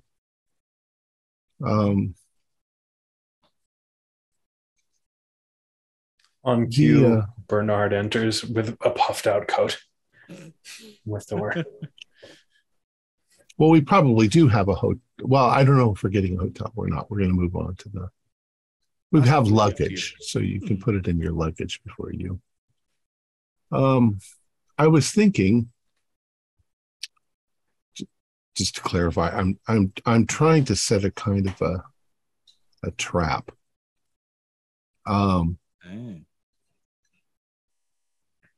You know, the only thing here that really is wanted by us would be the annals of the chapter house themselves, which you've shown to us. You know, if you were willing to allow us to take that volume and to not tell Mr. Ackerman, I can point out a number of volumes in there that you should be able to fetch quite a high price and probably would never be missed. Ooh, well, he kind of rubs his chin at that. Well, it'd be most irregular, and at least having looked through the volumes already and not found anything related to Woodwives, that I'm sure it would be on a list of the books that he might be willing to part with. So if such books were to go missing or be removed from my inventory, I'm sure that could potentially happen with some oil to grease the wheels of bureaucracy. Yeah. Well, then we have a deal. Okay. How many of your 7 points do you want to of availability do you want to potentially bid for to say part with the book, part with the annals for this amount? Oh, well, I was offering him the knowledge of which books are valuable, and he could go sell them and collect the money. Give me a manipulation roll then to see if you can convince him of that without offering up anything up front. Hopefully, he might be an honest man. I mean, unhopefully, he might be an honest man. And I'm a priest. I'm going straight to hell. You know who's waiting for you down there. You sent him back. Well, you did say every sin can be forgiven. Yes, unless I die next minute. And God has a sense of humor. Crap. Not a single 6. I got a whole bunch of 5s. Do you want to push it? So take a condition and then re-roll? I actually can roll. I'm going to use this for my manipulation advantage. I'll roll 2 more dice. Go ahead. Come on, 6s. Nope. You still get those 2 dice if you want to take the push, because it's you re-roll every dice that didn't roll a 6. Okay. What happens if I don't? If you don't, then it's just that you don't succeed. But it will just mean that at least you get a chance to do it. I'm going to push it. And I threw one of my dice on the floor. Honest to God, how could I not get a 6 in all of that? You see, probably because you're not being honest to God. I know, that's exactly right. This is a life lesson. The combined luck that you've got with me and Stuart in the game is evidently rubbed off to you as well. So, which condition do you want to take for having tried and failed to convince him? Where are my conditions? This is a social skill, so you'd be looking at, or mental, so you'd be looking at angry, frightened, or hopeless. Start quoting Bible verse to him. No, see, what I'm feeling is guilty for having lied. Angry. Okay. Yeah, angry at myself. Yeah, there you go. That works. So yeah, he's well. I mean, those other books that you point out, I'd be somewhat, let's proverbially, screwed if they ended up having references to woodwives that I would then need to pass on to my employer. So I apologize. It was a foolish notion. No, but he kind of makes that point that if you have your own, as I put it, lubrication to oil the wheels of bureaucracy, then I could potentially get things moving for you. Well, how many resources would you require? He's going to ask for the equivalent of 2 points of availability for the one book.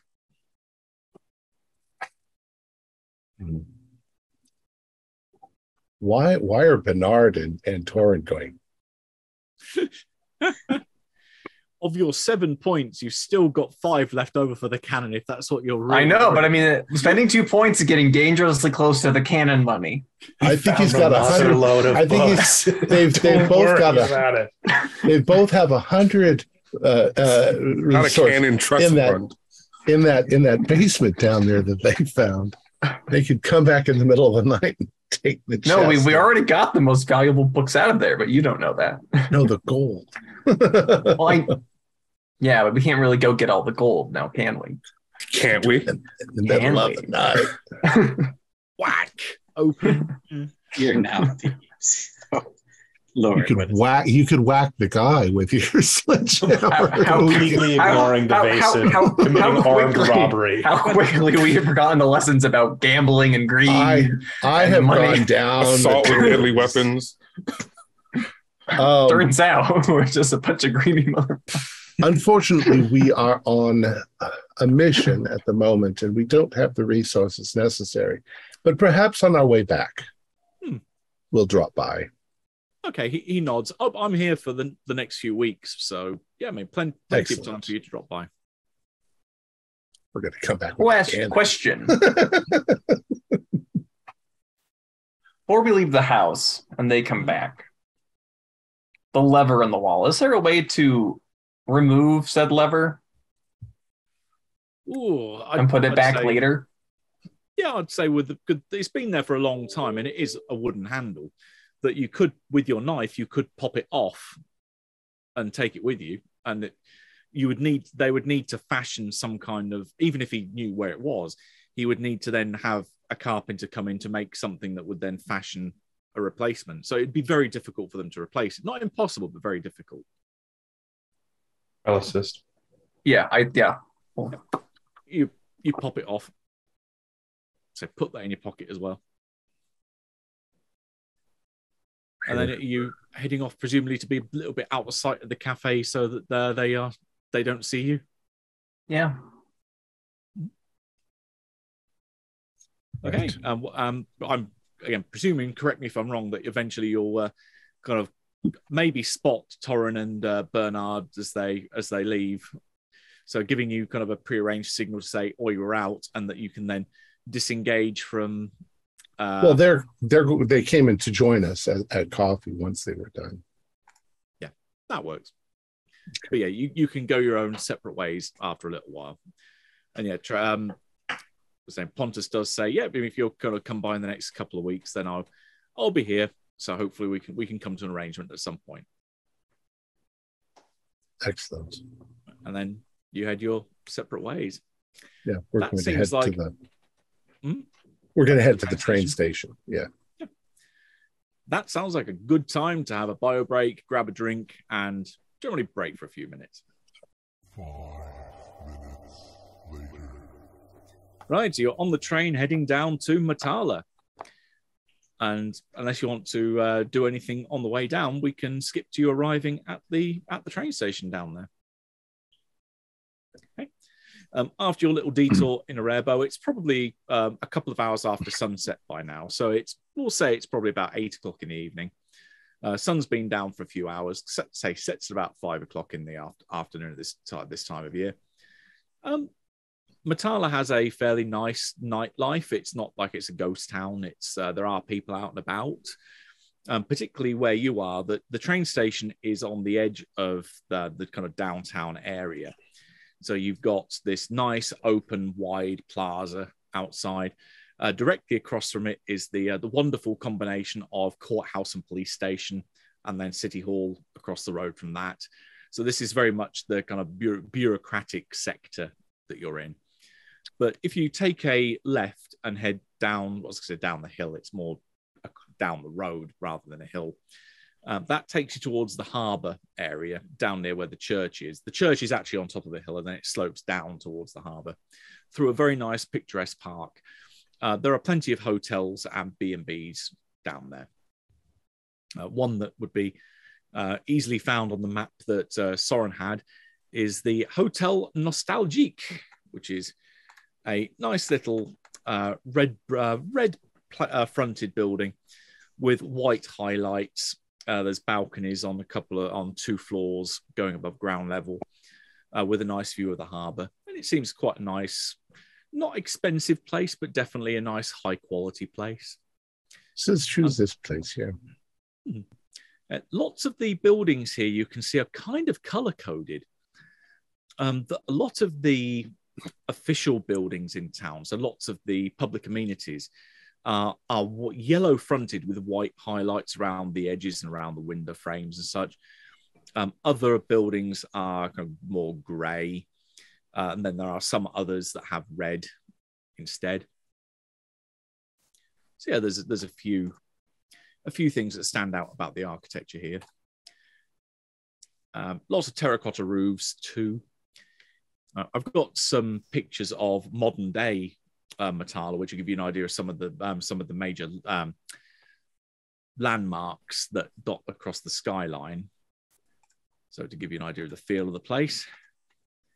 So this is the church in the main part of town, seen from one angle. The church seen from a different angle. Again, lots of nice wide streets here. None of these weird horseless carriages, admittedly. That's definitely a more modern thing. Otherwise, you can see that that spire definitely is one of the major landmarks, especially in this kind of downtown area, where you've got plenty of woodland around. Still very much a city that's in tune with nature around it. So probably Torrent doesn't feel quite as bad here compared to other places you've been. Very pretty. Mm-hmm. So could I try to find that police constable so I can get a little bit of information on the area? Yeah, I mean, as soon as you get outside of the train station, the police station is right across the road from you. So this isn't necessarily one that you have as your contact, because that's back in Uppsala. But you could ask I've asked your contact back in Uppsala to give you a letter of recommendation to know if there's someone they know over here. So you have a letter that you can take along to the police station, ask for someone there. Henrik, do you want to do that now or in the morning after we've rested? It's been a long day. I can do that in the morning. Did you guys show us the gold? I don't think they did. I guess there's no point in not showing you because we were. Well, yeah, I mean, we'll show you the goal, and then we'll show you the handle we snapped off. So we're the only ones who can get to the rest of it. We found a very significant cache of gold in the secret area that you made a note of. I don't have an estimate of it. Did they tell us anything about the snuff box? Snuff box? Yeah, I have it. Dear God, don't open it. How do you tell if they're occupied, if one is in there? I feel like if there's something in there, it'd be rude to just shake it. having picked it up, you think it's probably just the empty box. It doesn't feel heavy enough that there might be something inside. I think it's a fairly large box. Yeah, if we come across one of those things at the chapter house, we'll need this to capture it, I think. Ah. And then chuck it into the lake or something.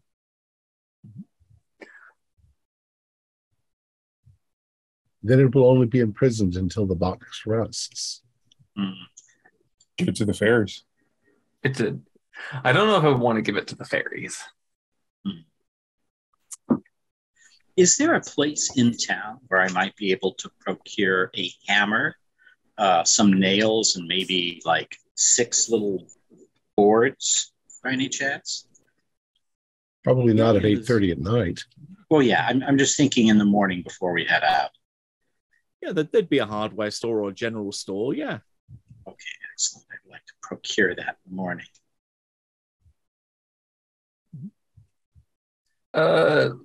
May I ask why, Soren? What is your idea? Well, I'm thinking this house that we might be entering soon might have a lot of bizarre, unexplained happenings. If we get to a door that we may not want to suddenly mysteriously slam close behind us, it might be good to forcefully keep open some doors. That's a really good idea. I don't know. I like the idea. It's just given the amount of danger that's been described, I don't know if one would have the time. It wouldn't take long to take one little piece of wood and hammer 3 or 4 nails into it. That Perhaps you could just get some shims, some wood wedges. You don't have to hammer anything. Excellent. That would work fine as well. If they have those, then I will pick those up. But if not, just a half a dozen little pieces of wood with nails. Possible that the amount of force being placed upon these doors is too great for even nails, but it's good to have stuff to try. Got to be careful too. If we open up 2 or 3 doors and keep them open, and there's some sort of spatial transmogrification going on, it might suck the whole house into another dimension or create a crosswind that'll suck us in. Anything's possible, but it's better to be prepared.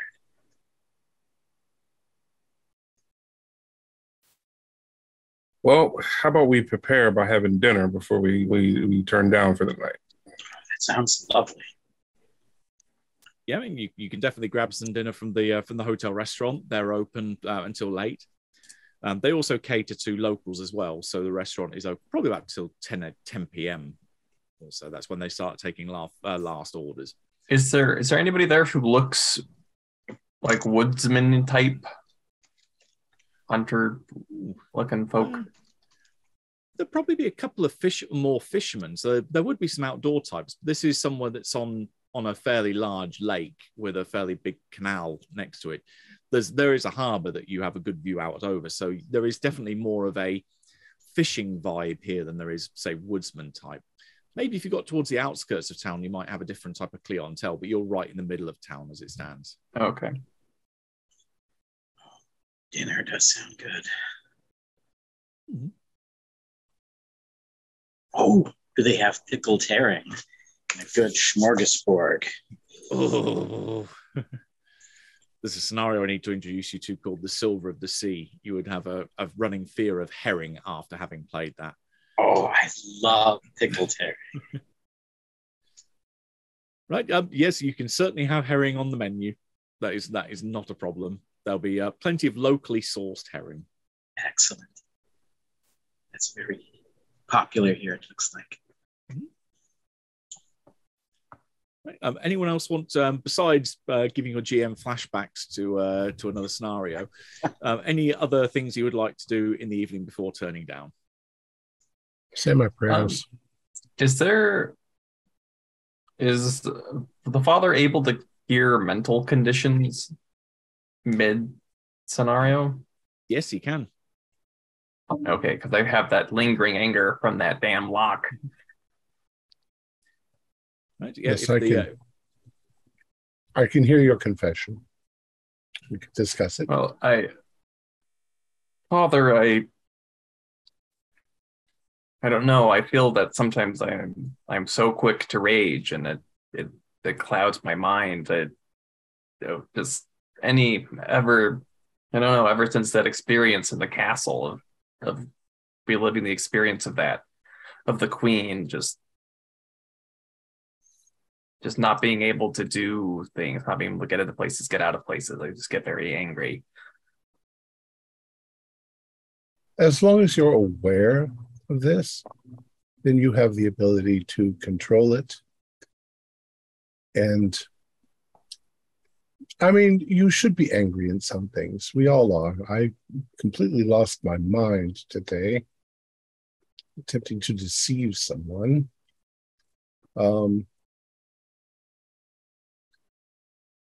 Consider, your sin is in the past now. Move forward. And we rely on your strength and your anger sometimes. Go with God, my son. Thank you. Oh, wait. Embrace the rage when you need to. Sometimes it is appropriate to rage against the machine. Have some more meatballs. Now, that mechanically counts as an activity, which is a particular type of scene that you can have. As long as there's at least two people involved, one of the participants in that activity scene gets to heal up to 2 conditions. With the father's talent of absolution, you can heal 3 instead of 2. So, yep, you can cross off any 3 of those conditions of yours.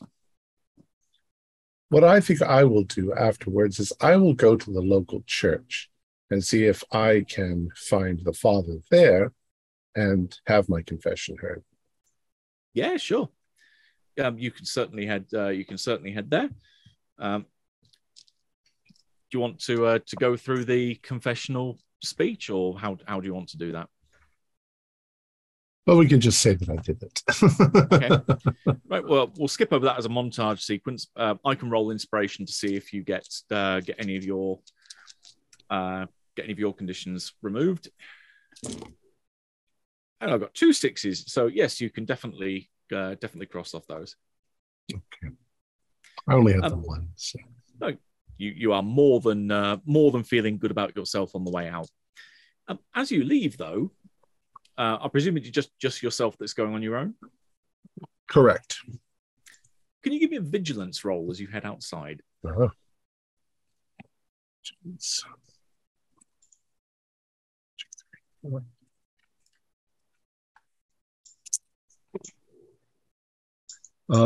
Nope. 1, 2, 2, 3. Okay. As you leave, you do notice that there is someone that is actually sat on a bench fairly close to the edge of the graveyard. And they just seem to be, sat looking at a grave off to one side. You don't see whose grave it is. That's where your lack of success comes in. Is it 9:30 or so? It's getting late. This is definitely, there's no one else in the churchyard at this point, because there's maybe people in the church like yourselves that have come to pray individually. They are also dispersing now as it's getting pretty darn late. And they are the only person in the graveyard sitting on this bench looking towards a single grave, kind of their head bowed, wearing black, veil over the face. I will walk so that they will see me in case they need to talk to a priest. But if they're just sitting there quietly with, like you say, veiled, then I won't interrupt them.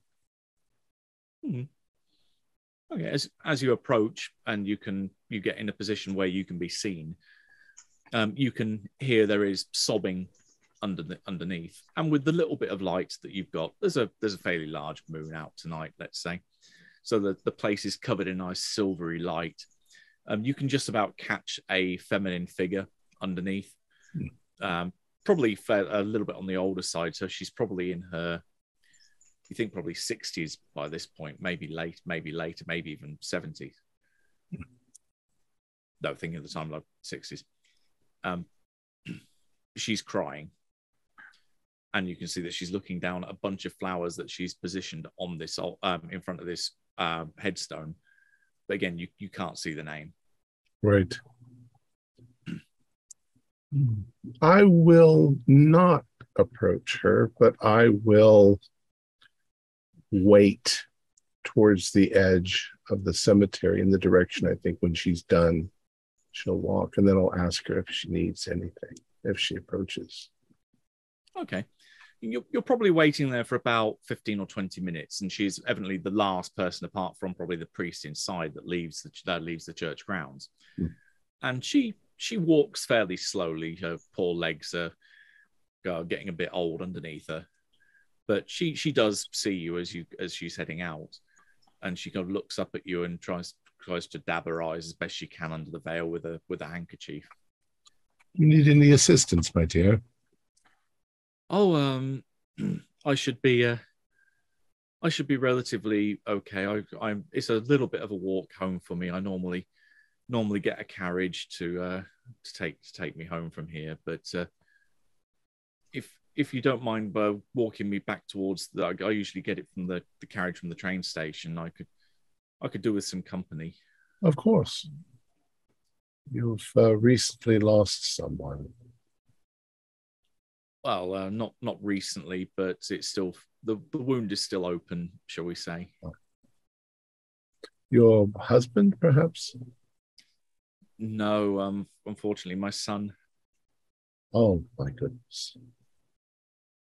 There is no word for losing a child. It's the worst possible thing. How long ago? A couple of years ago now. But I can still see my poor boy as if it was just yesterday at the kitchen table having breakfast with the rest of the family, with his sister and obviously his father as well. What is your name, my dear? Oh, Chico dabs her eye. I would say dabs her eyes and sniffles a little bit. And the GM completely fluffs where he put the name. Inga Winter. Winter. Well, Inga Winter, I can't tell you that things will ever feel better, but as long as you have people in your life that love you. Yes, myself and my husband, we have we support each other as best as we can through this, but it's been a hard couple of years. Well, think and concentrate on the happy times that you had. Remember the good things.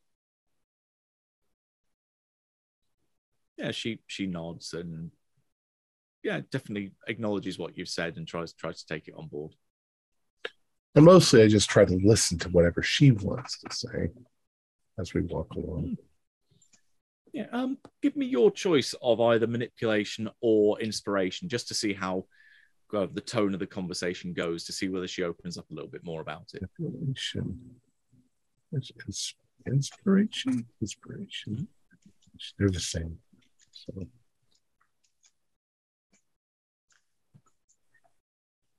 I'm going to use manipulation. 1-6. Okay. Yeah, she opens up a bit. Says, yeah, it's been, like I said, a difficult couple of years. I mean, my poor boy, all he did was make one mistake, and he lost his life as a result. He was always such a, well, not always, but he was always such a boy that wanted to go out and have excitement, and was very much a thrill seeker. He wanted to grab life by the full. And I mean, me and my husband, we worked such long hours at the factory, and that he just fell in with the wrong crowd, and he and his friend Ivan thought it would be such a fun thing to go and break into someone's house on just the thrill of it. They didn't want to steal anything. They just wanted to go in, have a look at all the pretty things that the poor man had. They broke into the Sorogran house up in Varamon, and that they broke into the house together. They thought that Alf wasn't at home. He had a shotgun, and he tried to fire a warning shot and instead caught my poor boy Simon on the back in the back, and he died pretty much in the hallway. That's horrible. I'm very sad. Alf Sogren, he couldn't live with himself after it. It was a pure mistake, and he put that same shotgun. He put the barrels in his mouth about a month later. So much tragedy. Yeah. It's hard to understand how such things can happen. It almost seems like one action has like a series of dominoes falls over following it, and that it's split our family apart. I mean, my little Iris won't come home now either. Your daughter? Yes. How old is she? Oh, must be 21 now. Does she live here in town or elsewhere? Oh yeah, she still lives in town, but she doesn't speak to me or her father. In fact, she lives with Ivan. So they live down near in the factory workers district. Staying with him and Ivan's mother, I believe.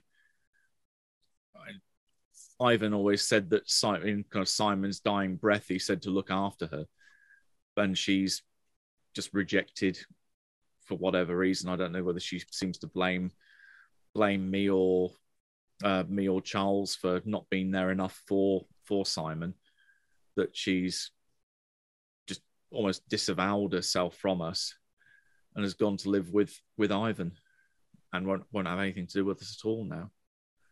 Mm. And every attempt I try to make to reach out to her, she rejects. Have you spoken to the priest here, Father?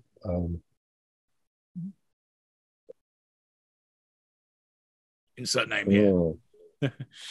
Father Grimmer. Oh yeah, him. Yeah, very well renowned. Father Aberg. That's Father Aberg. Okay. Yeah. I was trying to come up with some Swedish sounding name. Random name generators are your friend. But yes, I know Father Aberg quite well. Well, perhaps I'll speak to him. We're staying in town for a few days. I'm not local. I'm from Uppsala. Oh, okay. But I'll see if there's some way that we can find to mend this breach in your family. There's no way I can take the pain away, but a pain shared is better than a pain forgotten. Well, I certainly won't. I won't forget this anytime soon. Here's your cab.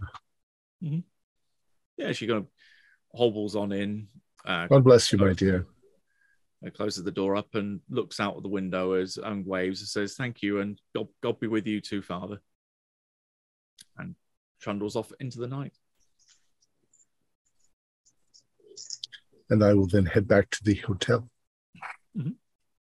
I don't know if that had anything to do with anything, but soul in need, it is necessary to say something. Well, you may remember the name as maybe the penny drops as you're walking back to the hotel. Iris Winter, the daughter's name. Winter, yes. Iris Winter was Bjorkland, Iris Winter was the woman who was buying the books, Selling. selling the books. Sten Bjorkland was supplying the books. Buying them. She was selling them to Sten. She was selling and then them to Sten was him, reselling them. and he wasn't asking where she was getting them from. So which leaves the question. Where is she getting them from? And she's here. She's a bookseller, and she's here. I'll have to look her up tomorrow morning. It's chilly. I'm particularly fascinated in our adventure to this place because they probably have a cache of books. I wonder if she's getting them from this chapter house that is Sneaking in, stealing them. yeah. I mean, if she knows how to bypass these seemingly magical defenses, that's quite impressive. I mean, there's also the matter of the old professor's house in the area too, and the city library. There's a few places where society books may have ended up before the chapter here fell apart. How could she know? She's 21. How could she know how to get past the defenses? Could be as simple as she took some big risks in figuring out herself, exploring it, and then once she learned it, she was able to repeat on her capers. Or something told her. Yeah, exactly. Or she made a wish.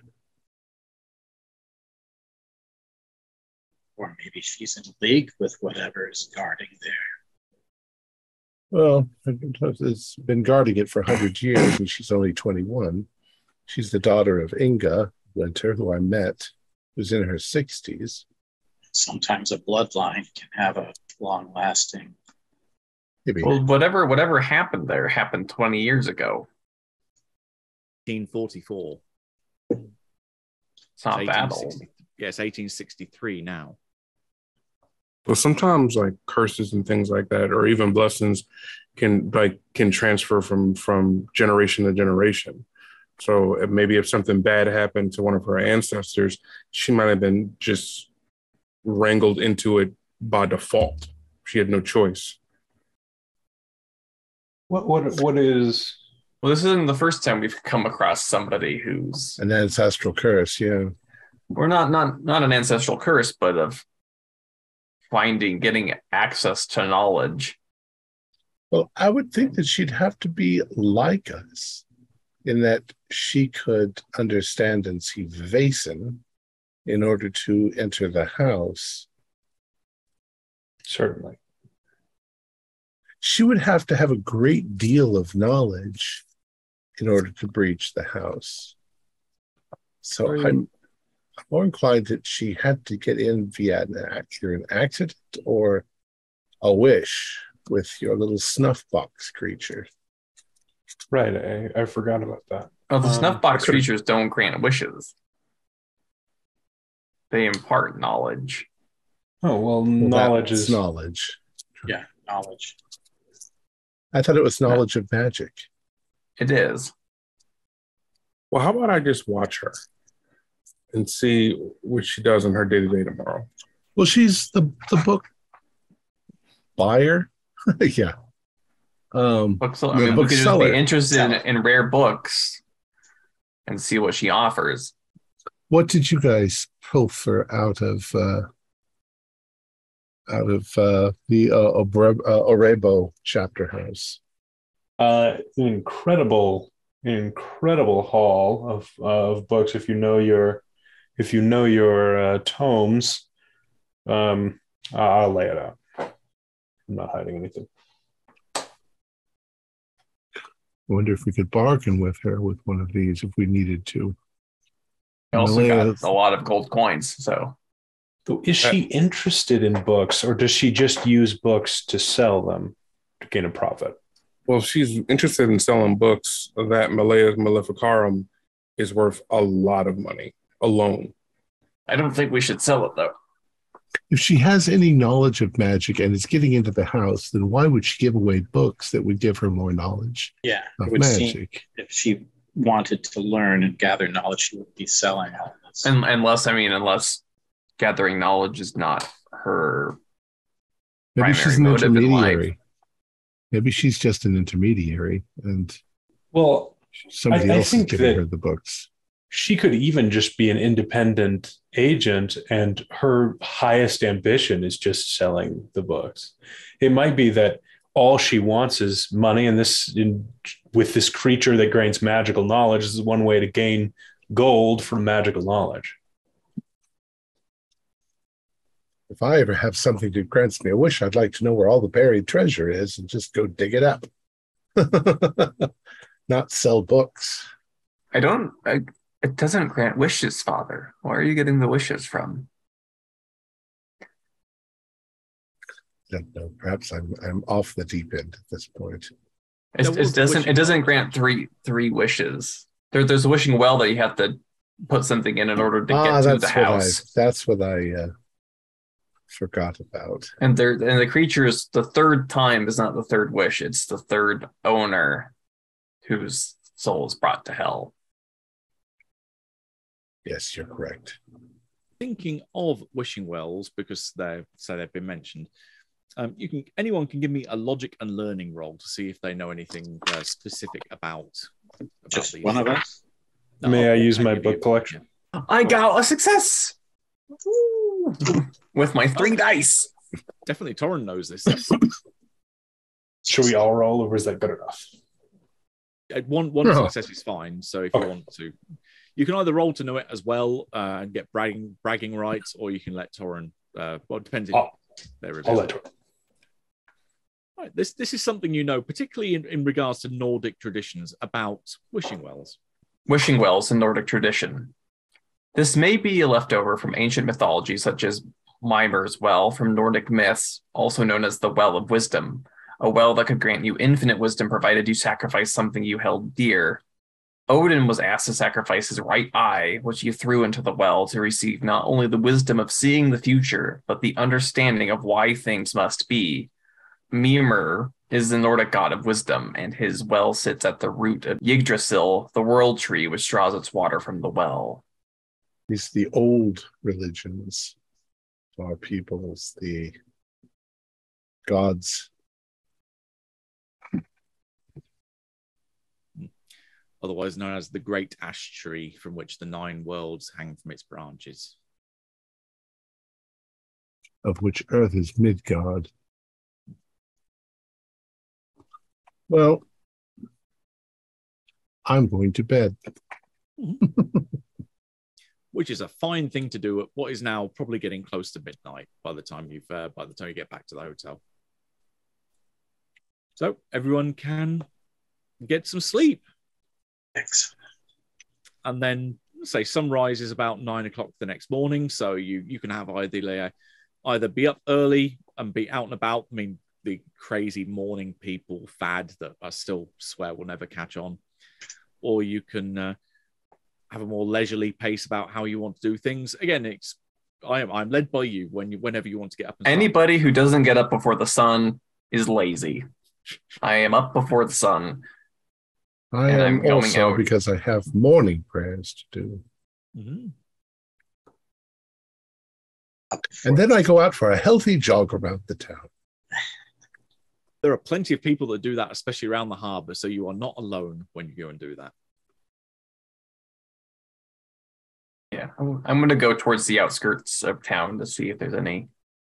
Mhm. Again, any people like myself, the more outdoorsy woodsman nature peoples. Yeah. Especially if you start heading up towards, there's a district called Bjornshult, which is off to the northeast, which is definitely it's beyond the factory district, and say heading more out towards the rural countryside. You find there's a couple of a couple of pubs out that way where that would definitely be the kind of place where your folks would frequent. Yeah. Yeah, I'll stop in that one. Okay, so I'll get an idea of what everyone's doing then. So Father's getting up, doing morning prayers, going for a jog. Torrens going looking for men of his own kind. What's our academic doing? What's Bernard doing? Bernard requests that he has no morning classes and he sleeps in. Taking that rare commodity, a lie-in. Yes. No worries. I can completely empathize with that. What's Soren doing? Oh, Soren's going to head on over to the local hardware store and gather up a little satchel, hammer, nails, a few not big planks, some small ones, like maybe a foot long, like a half a dozen at least of those. And if there's any little wedges, I'll get a half a dozen of those as well. Okay.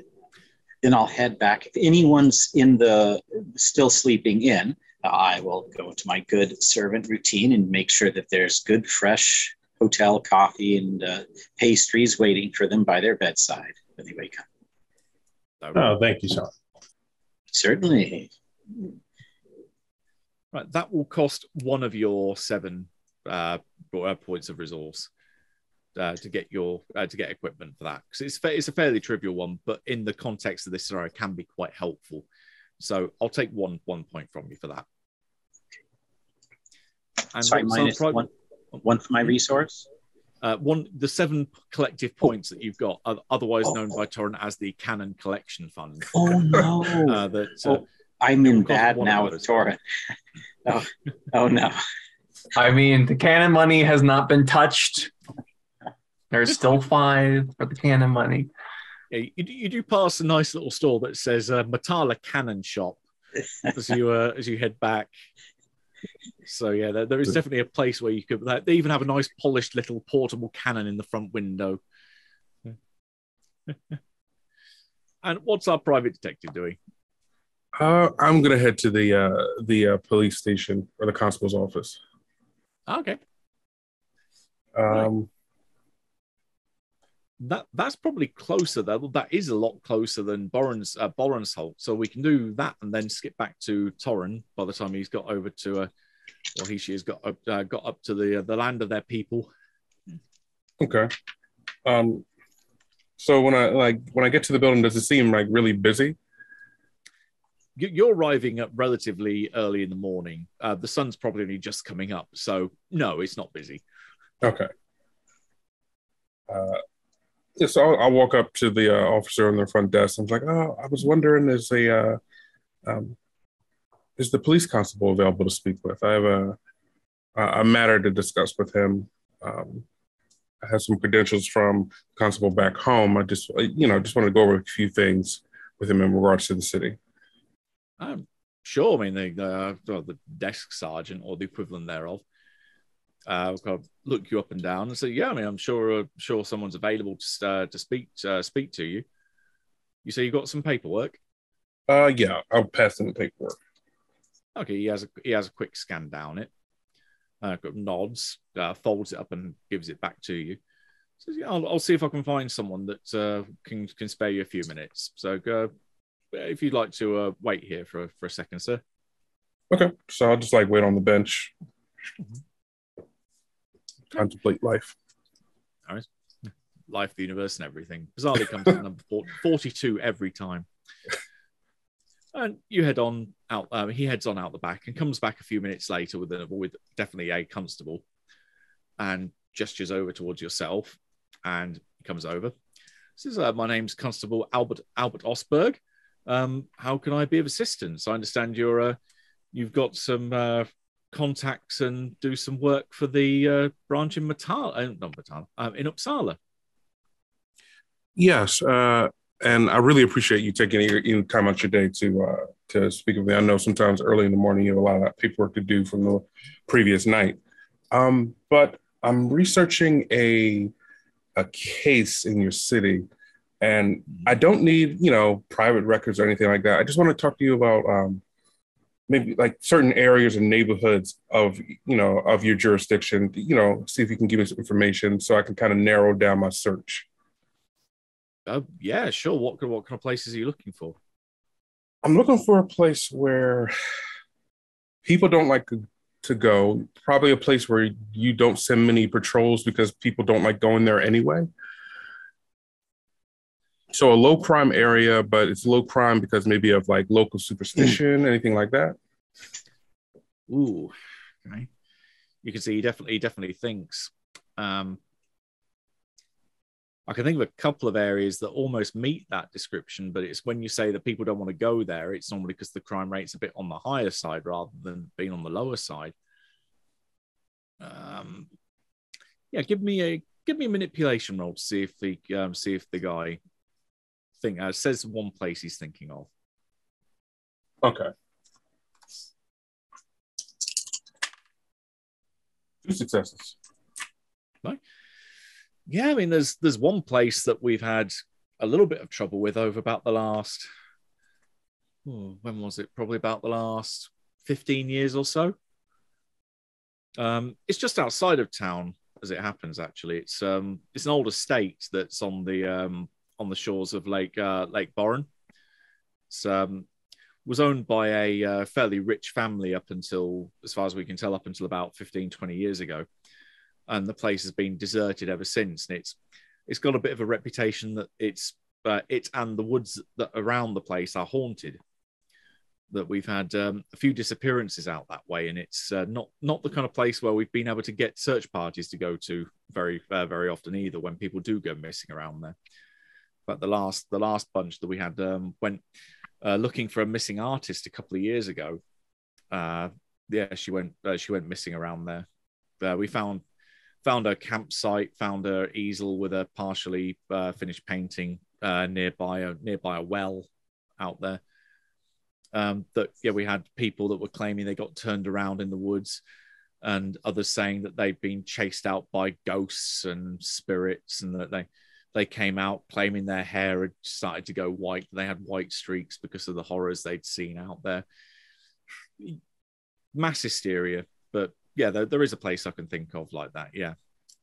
Okay, and the name of this place? What was it? It's the old Franson estate. It's out by by Lake Boren, and he gives you a bit more of an accurate idea of where it is you're looking for. So plotting it on your map, it would be here. So right off towards beyond that big wooded peninsula, point 12 on the map. All right. Are there any like standing open cases, perhaps, that are still in that area that you would like me to look into, or try to tie any loose ends? Well, technically, we've got 3 missing persons cases, which are all still open around there. So dating back over the last, must be about, can't remember when the first one was now. Easily like the last 15 years, at least 3 people have gone missing there.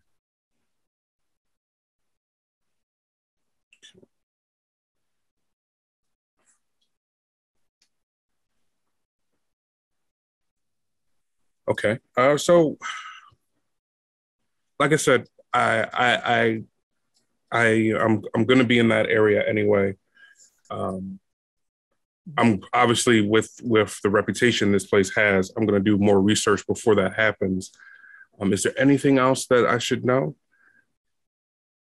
Well, I mean, if we don't have things like newspaper archives here. If you want to have a look at some of the, I'm sure there's he directs you to the local library.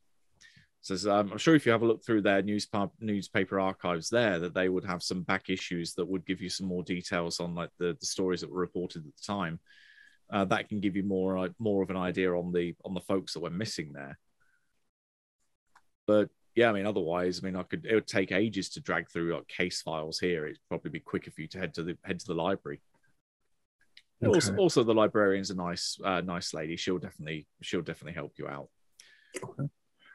That'll definitely be my next trip. So, like I said, I'm not going to trouble you with trying to get private information. But if I do find if I do end up there and I do find signs of any people that might give some closure to some families, I will definitely send that your way so you can dispense the information how you need to. But I really appreciate you helping me with this. Seriously. No problem. I mean, if you're going to find anyone out there after 15 years, I expect you're probably just going to find piles of bones, but it'd be nice to let the families know what's happened. All right. Okay. Well, hopefully I will be in touch. Thank you again. No problem. Yeah. All right. So I'm just going to, collect the information he gave me that I was writing down, and then I will, I guess I'll end this scene by making my way towards the library. All right. As you are heading in that direction, that'll be about the time that Torrens arriving at the other end of town, and heading to a nice little pub that you find there called the Dancing Dog. And indeed, even at this time of the morning, there seems to be this is breakfast time that folks are coming in, grabbing some breakfast before heading out while it's light. To start doing whatever it is they do outside. There's probably some charcoal burners, some loggers, some trappers as well. So there's a whole bunch of outdoorsy folks that are here. Perfect. So I'll get some breakfast, and I'll find somebody who looks like a trapper or some dealer with animals, and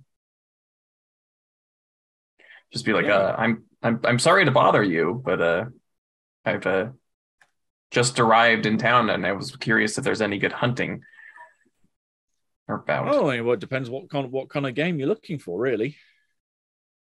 Oh, anything. I hunt small game, big game. Well, I mean, we don't have anything particularly on the big side. We're not out in the wilderness here, so it's mainly the occasional deer.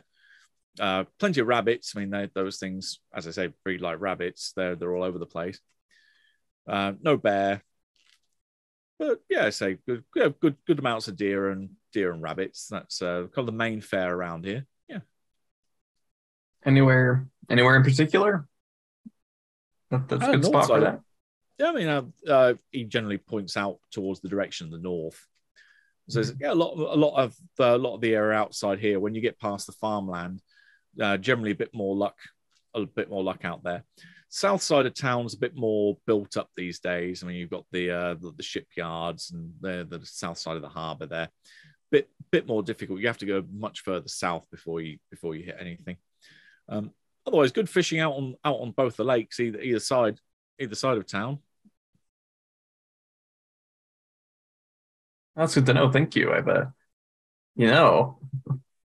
heard some tall tales from some folks that the woods near the lake is haunted. Okay, is taken aback a little bit. Give me an observation roll. Ooh, this is not my strong suit. 2. Well, apparently it is your strong suit. Yeah, well, I lied. 4 dice too, yeah. Right, because there's one of the guys at the bar that you can see, not the one you're talking to, but definitely one person there that's got sipping on what looks to be like a bowl of porridge. Just suddenly stops and almost drops his spoon into a bowl, as you mentioned about woods being haunted out by the lake. And he looks gives you a couple of furtive glances over in your direction, and then tries his best to just look down at his porridge and sort of shovel it in a bit more. But the guy you're speaking to kind of shakes his head. No, can't think of anything myself. But I don't normally head out that way too much unless it's on a fishing trip. Some of the other guys here might know anything, but yeah, it sounds like superstitious nonsense to me. And my old mum always used to say it's unlucky to be superstitious, so I try and follow that. So it's very, very unlucky to be superstitious. Yeah, there you go. You see, yeah. But no, I say good luck with you if you're looking for anything. So there's plenty of nice deer around here. Good. Well, good luck to you too. Yeah, it gives you a clap on the shoulder, and so I better be getting out to it. I'll go over to the man who was eating the porridge. Yeah, and I'll be like, mind if I sit over at you? What do you want there? Oh, I just, you seem like the kind of man who knows about the local area. Yeah, maybe I do. Maybe I don't. Depends what I know. I feel like you do. You believe in the stories about the haunted woods? I believe what I've seen with my own eyes.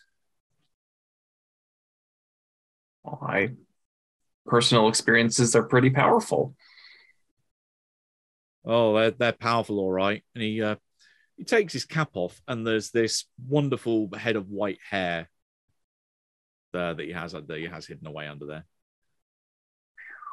This was jet black a few years back, and then I went into those woods, and you couldn't pay me enough. You couldn't pay me enough gold in the whole of Sweden to go back in there. No, that's seems like quite the shock. Oh, it was. It was. What happened to you? It was coming up to a couple of years ago now. There's a group from the police station. They were trying to gather together a search party. Some young girl had gone missing out by a place up there. They call it the Franson estate. Yeah, she got herself missing out there after camping out by some well. So we started to gather together and started to do a search party called Combing the Woods. And we set off in different directions, trying to cover as much ground as possible. And it's some thick woods around there. I mean, an eerie place. No real wildlife around there. No birds, no animals, nothing. Very easy to get lost in those woods. And that's what happened. We got turned around. We thought we were heading in a straight line. We came back on ourselves and found ourselves straight back where we started, even though we thought we were just going in a straight line. And then after about the third attempt, we went back in, and we saw some stuff in those woods. Stuff I don't want to even think about. You can see that the poor guy looks quite shaken up.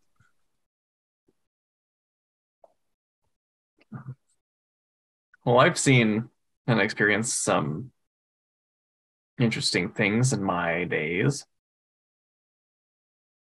Well, you've seen figures like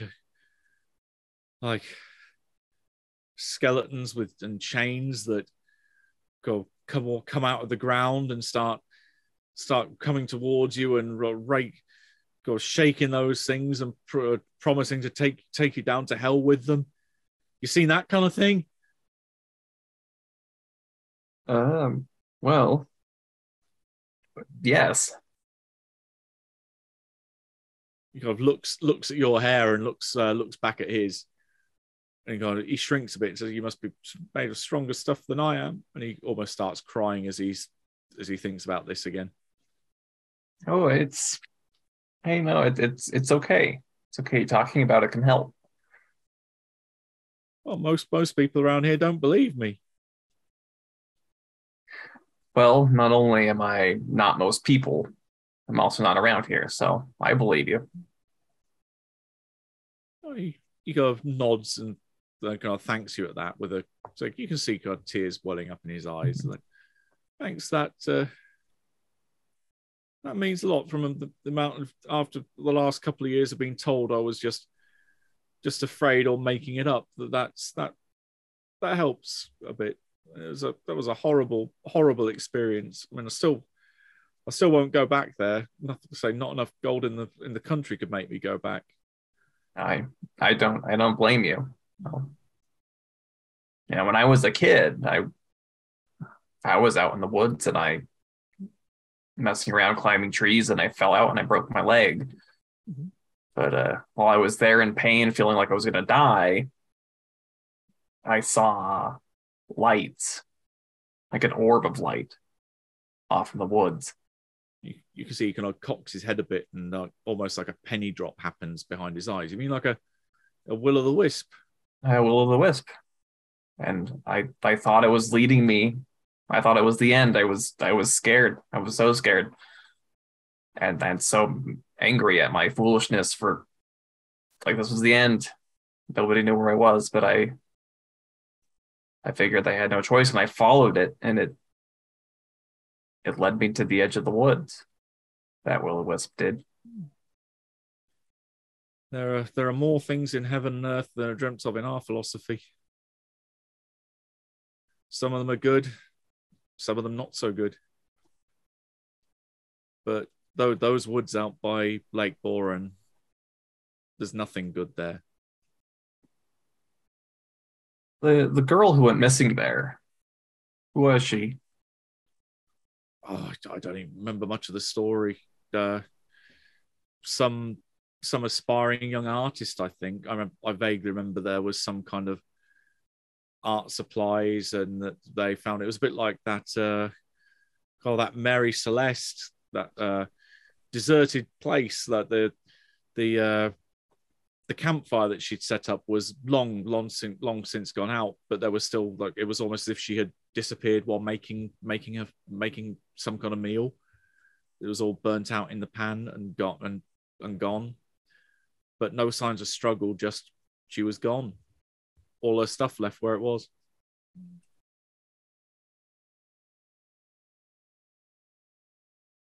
Well, if you wouldn't mind, and I'll produce a little piece of paper. I'm not asking you to go back to step into those woods, but I've been you may understand, I've had a lifelong fascination with these kind of phenomena. I've encountered more than just the will-o'-wisp in my time. Could you draw me a map to where this well is, how to get to it? Yeah, with a shaky hand, you'll be able to sketch a very rough map for you together, which would correspond with where Henrik's map also shows the same point. That there's a little jetty, a little dock out on that points out onto the lake, that you can't miss it if you're going by water. You'll see it. You can even still see the house from at least the roof of the house pointing above the tree line from that direction, but you can't get through the woods. At least not alive anyway. Yeah, he looks at you as he finishes finishes his little scribbling of a map, and just says, "If you've got interests, by all means, but I'd still recommend do your research elsewhere. Don't go there, because there's nothing good can come of going there." I understand. Thank you. And he turns his attention back to what's left of his porridge and tries to finish up his breakfast. Right. Anything that our father, academic or servant, would like to do before we skip back to the private eye going to the library? Or do you want to meet up at the library? Trying to get rid of the fat. It's a constant battle. I know that feeling well. What I will do is I will go back to the hotel to clean up, see if any of them are there, and then if they're not there, I'll go to the library and meet them. Oh, but Bernard and Soren definitely are back at the hotel. I was literally going to say that I would go to the library, but it seems like now there's two people at the library, so I suppose I will. I guess I will be the third at the library. Okay. And Soren? Soren. Well, now that I know Bernard is well taken care of with coffee and such, I will gather all of the gear and such together, and I'll do what is that? I will polish and maintain and ready my firearm and tools. Okay, no problem. I mean, you could definitely do that while Father Victor is going around having his run. So you can still do other more proactive stuff if you wanted. Okay, well, let's see.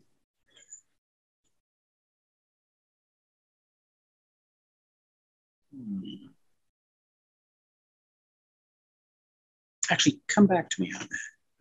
Okay. If you're thinking of something else, we'll skip to the other three, go into the library, and then we'll come back to you if there's anything else you want to do. So, the three of you make your way to the public library, which is not too far of a walk from the hotel. So, going further north, a little bit through the town. And yeah, the place is quite a nice building, actually. It looks like it's probably a fairly newer building compared to a lot of the ones around here. So it's probably not just the books that were imported here. It looks like they actually built the place from scratch. And reading the comments and getting ahead of the comments that might be put down the video for historical accuracy. Apparently, the Mary Celeste is happening in the future, so you have another divine insight into something happening in a few years' time. Actually, they built the ship last year in our game, but it was called the Amazon, and it didn't turn over ownership until 86. And then nothing happened to it until years later. Anyway, sorry. Apparently you spoke to a prophet. I looked into the hat.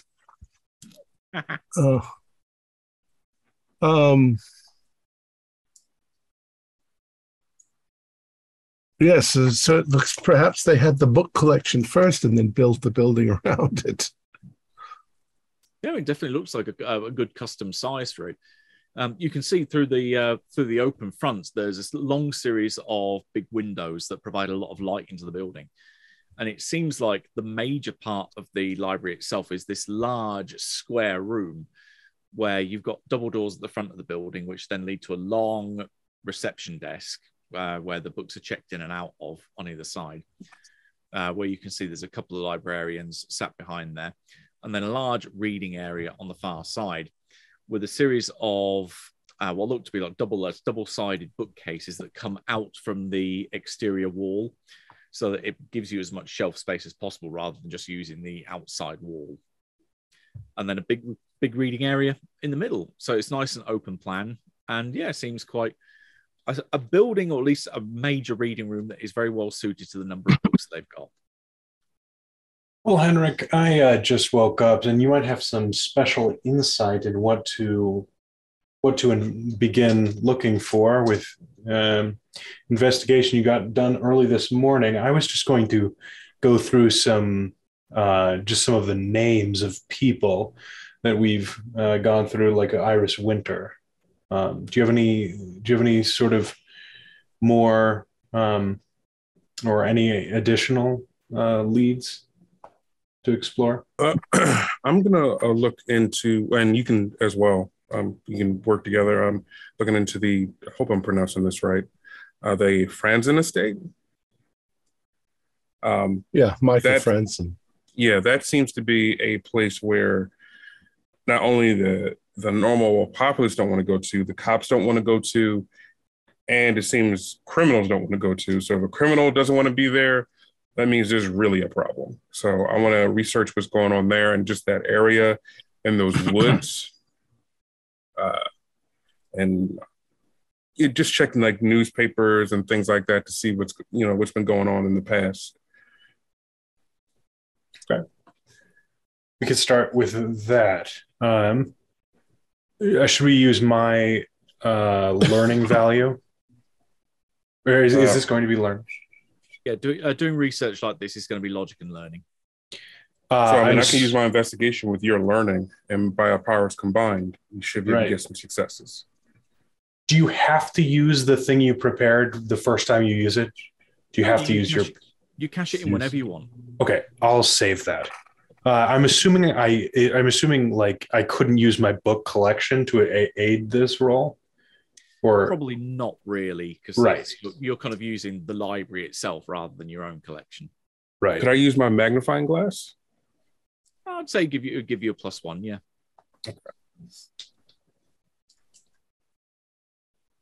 So when you roll investigation, it's only the the amount for investigation plus any modifiers. That's it, right? It's investigation plus the associated skill in the brackets next to it, and then plus your equipment bonus as well. So logic Oh wow. Okay. with the I dot. did not do that right last time. Okay.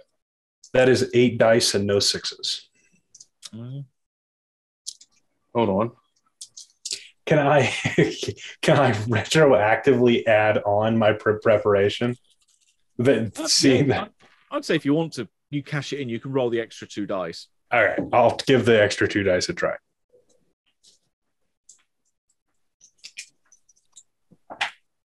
It's 10 die. And Extra I got 2 3 dice is successes.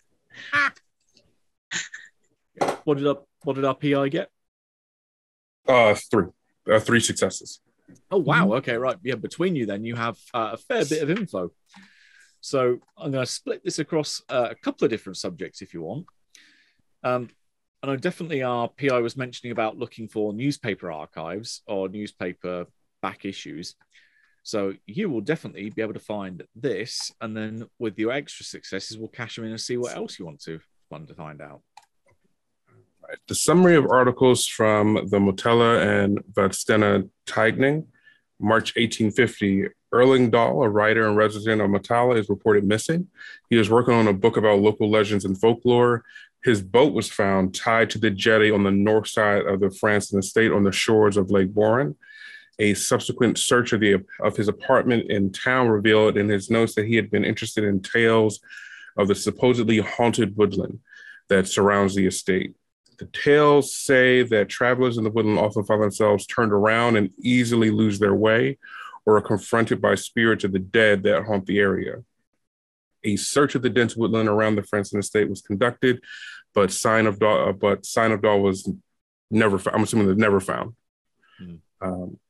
June 1856.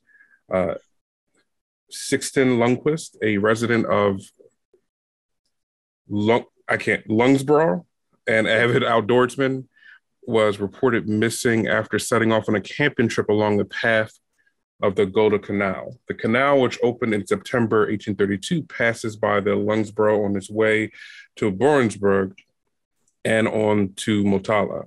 An abandoned tent was seen pitched on the shore of Lake Boran, north of the reportedly haunted Franson estate. A search of the area was conducted, although local volunteers proved hard to come by following the reports of the disappearing of Erling Dahl in the same area 6 years previously. Just as in the Dahl case, no sign of Lundquist was ever found again. And August 1861, Carlita Kjellson, an aspiring artist and resident of Motala, was reported missing after a trip to the area around Lake Boran. Her boat was found tied to the jetty where Erling Dahl was last seen 11 years ago. She was found to have set up a small campsite a short way into the haunted villa near an old wishing well. There was no sign of any struggle, but it appeared that she had been cooking a meal on an open fire when she vanished. An easel with a half-finished surrealist painting of the well depicting a large tree growing out of the well under a starry sky was found nearby. A search of the woodland was abruptly halted when one of the group of volunteers ventured from the well in what they claimed to be a straight line, only to come straight back to the well. Another group emerged screaming from the tree line, claiming to be chased by ghosts. So those are the 3 people that the police commissioner or constable told me were missing. So that's a little bit more information on that. And that also corroborates the story that, well, actually, I didn't hear that part yet. But yeah, at least the story I heard, that's basically what okay. This place sucks. Like, why are we going here? Part of our mandate is to protect the world from these sorts of things. So this is obviously a dangerous place. We need to undo what's been done. So to be fair, we were told by the Orebro chapter house that we shouldn't do this. Or rather, they said, for the safety of all concerned, it is recommended in the strongest possible terms the site be avoided at all costs. I agree. I mean, and that's coming from someone who follows the same mandate that we follow. But yet we're walking directly into this. Not so directly as other groups may have done in the past. There's also resources of the society left there. As it mentioned in the report, it said the treasures in their library and their vault as well. Does our chapter house have a history of succeeding where other chapter houses fail? Yeah, I mean, Castle Gillencrutz was pretty much seen as kind of the central chapter house of the society in the country. So yeah, you had a sterling reputation until everyone either died or went crazy. Yeah.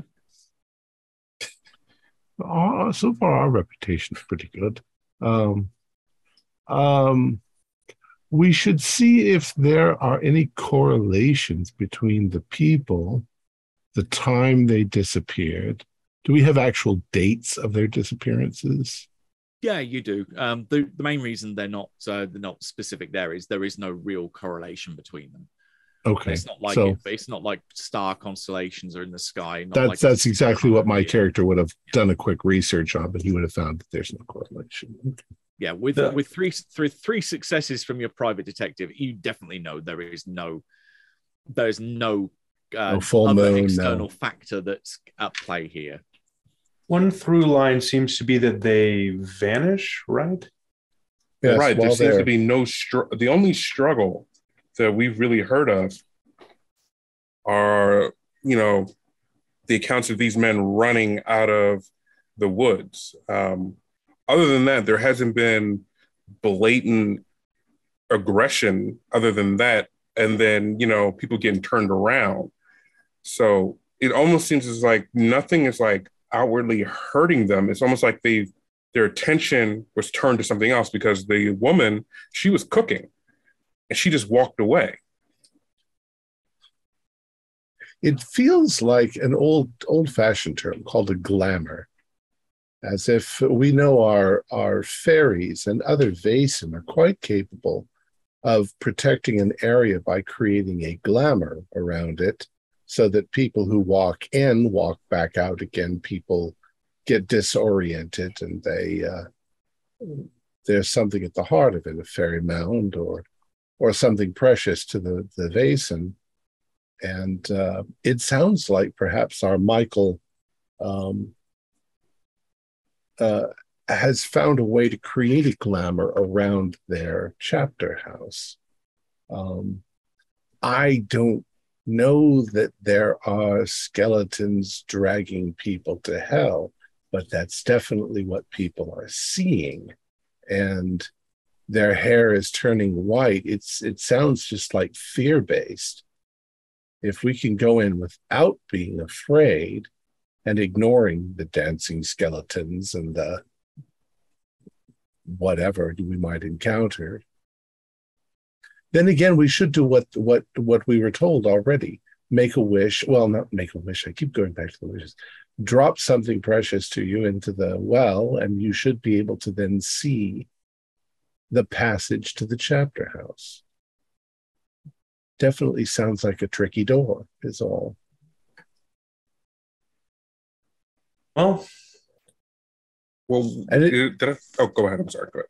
The woods could be trapped. They could be trapped so that people who do go in there don't ever come out, if they haven't followed the rules. We'll have the hunter and the servant go first, and if they run into any traps, we'll know it was not a good idea to come in the first place. No, perhaps the servant, but the hunter's quite valuable. Wow.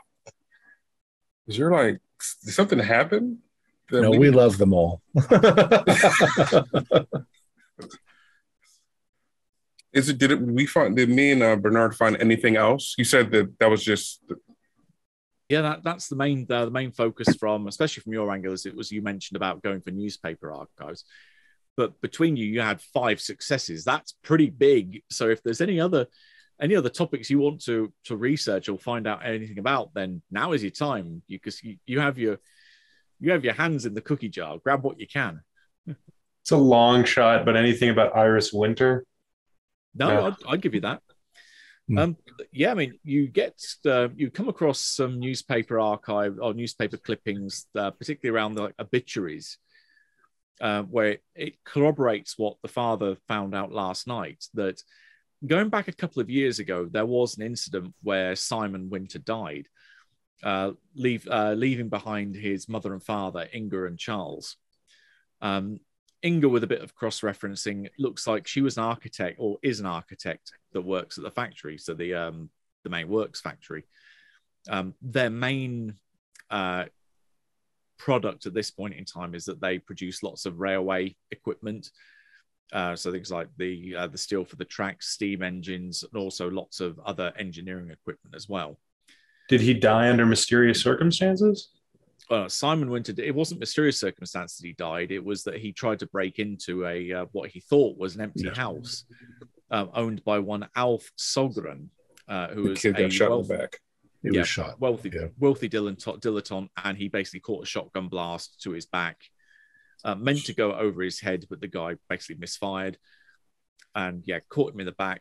Didn't kill him quite instantly, but gave him apparently enough time to speak to the one person he was with, Ivan Hjort. So you do get Ivan's surname. Do we find that, just talking to the father and Henrik, do we find any interest in pursuing this dilettante? Or probably it's just no good reason. The dilettante.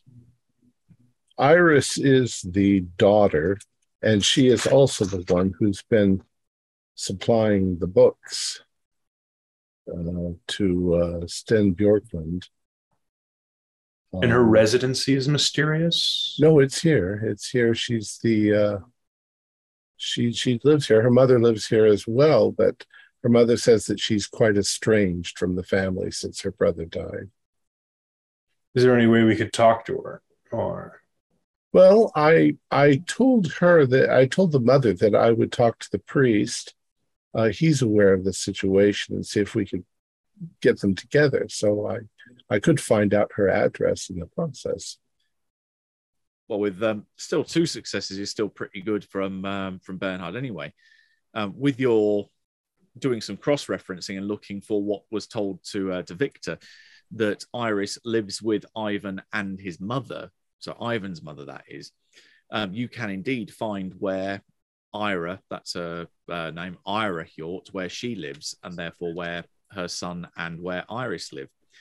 And they do indeed live down in the workers' district, down by the Werkstatt. Well, why don't you pay him a visit? Detective, I feel like this is your area of expertise. Yeah, we may need someone a little bit more personal to come with me. I can be a tad bit abrasive. Well, the father has some background in emotional support and being the good cop here. You said you spoke to them already. I'll get the flashlight. You get the holy water. Can I be the bad cop? Have all the fun. I don't know. I'm not sure I'm in agreement with that. I think that perhaps if you make up some excuse for being a detective in this case, then they expect you to be a detective. You know, as gruff as you may be. That's fine. I'll go and attempt to speak with them, see what information I can get. I just want to make sure I'm going right down the right path. So, Ivan was with the son when he was shot. Yes. Ira fits into the story how? Just want to. Ivan's mother that Ivan and Iris live with Ira. Okay. So Ivan's also guilty of breaking in. Only he didn't get killed. I'd be fine to go with you, Henrik, if you want me to just play pretend as a detective. I mean, yeah, just nod your head and go, mm-hmm. All right. Fine. I'll do it. Or if you pick up on something that I don't. What works really well is, yes, you do that. I'll go talk to the priest. And then whatever you find out, you can tell me so that I have ammunition when I go in later. I like that. In case you miss something or you want to know more about something.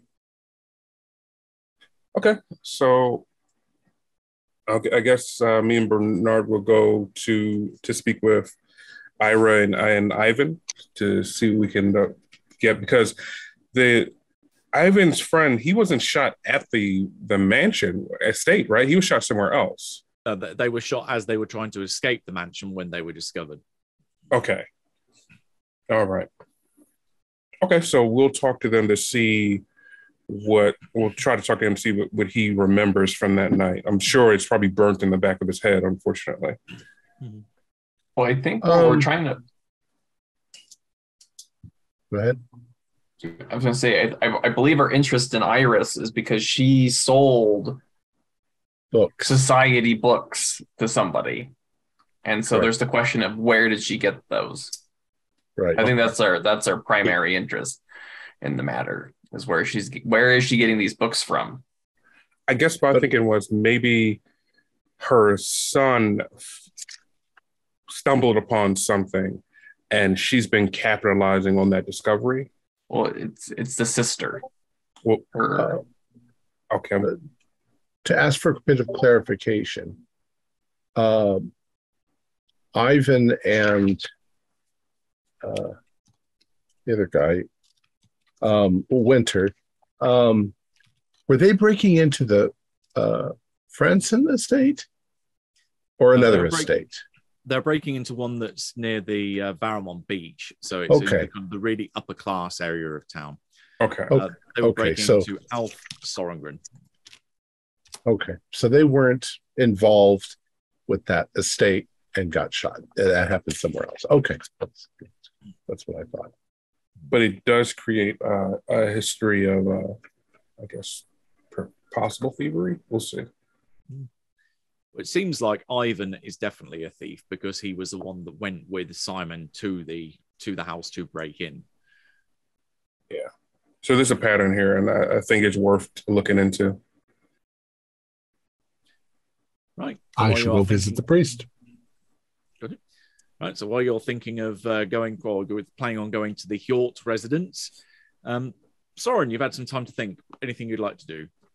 Well, I'm not privy to too much of what they're discovering, but I do know that there's stuff that's across the lake, and we may need to get there by water. So I'd like to go to the docks and see, is there a place maybe to procure a rent or at least charter a boat that we might be able to use to go around in that vicinity?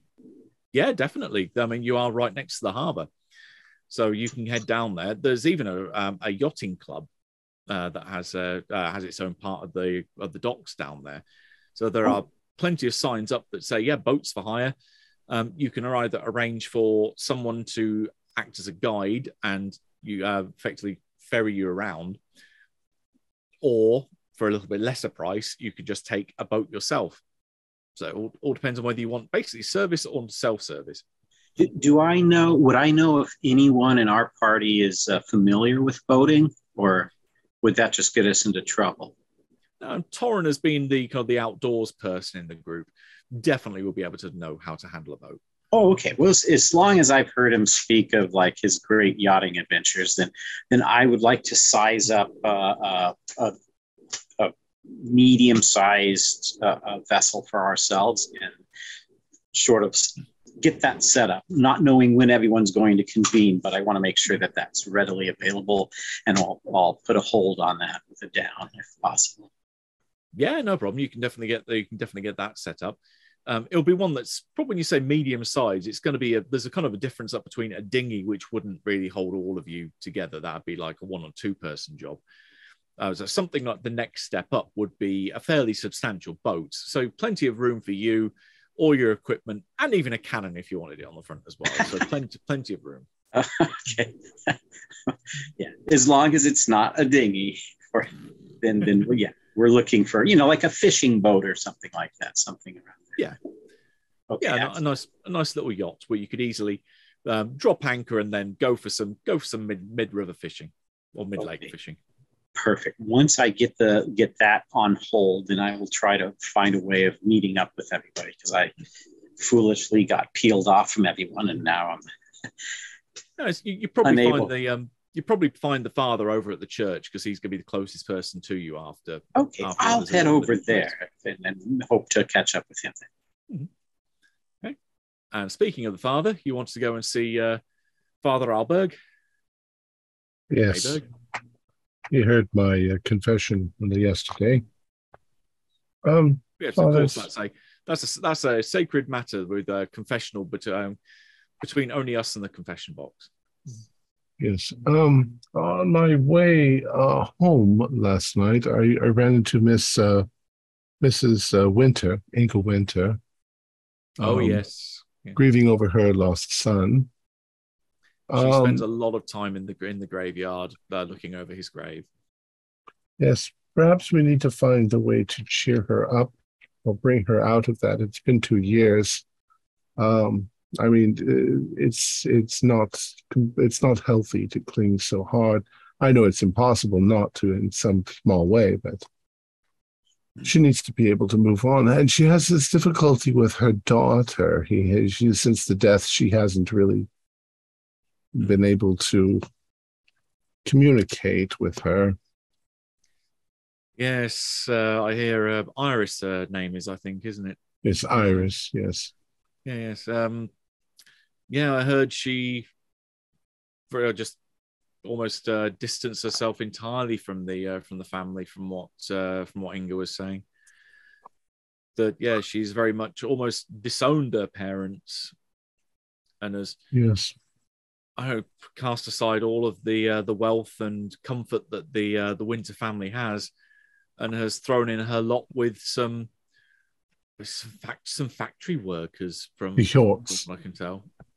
Yes, that's the name. Yes, it was quite a bit of a scandal back in the day when it happened. A couple of years ago. Young girls can be quite enamored of bad boys. This Ivan Hjort, of course, he was with the boy when they broke in, and he managed to get out. It seems odd that she would fixate on him, since she should be blaming him for being there with her brother when he was shot. From what I understand, apparently there was some budding or blossoming romance before perhaps the Simon, the brother, got himself killed. And are the Hjorts churchgoers? Not really. I mean, Ira, from what I know of her, she's almost housebound now. She's almost blind. So she's, I think, pretty much heavily reliant on Ivan to do even the most basic things now. She was a welder, I think, at the factory for years, but staring into that bright light has damaged her eyes. It's a shame that the work we do damages us sometimes in ways that we can't foresee. I was wondering if there might be some way that we can bring them together and get them to talk. Dialogue is perhaps the best way to solve a problem. Even if it starts out screaming, it eventually calms down. I suppose the main thing would be Inga is always willing to come to church, and is always willing to try and open up dialogue with Iris. I suppose the key is getting Iris to come here. If she can or if you can convince her to come here, getting her mother here isn't going to be any difficulty at all. Have you had any attempts yourself to try and speak to Iris?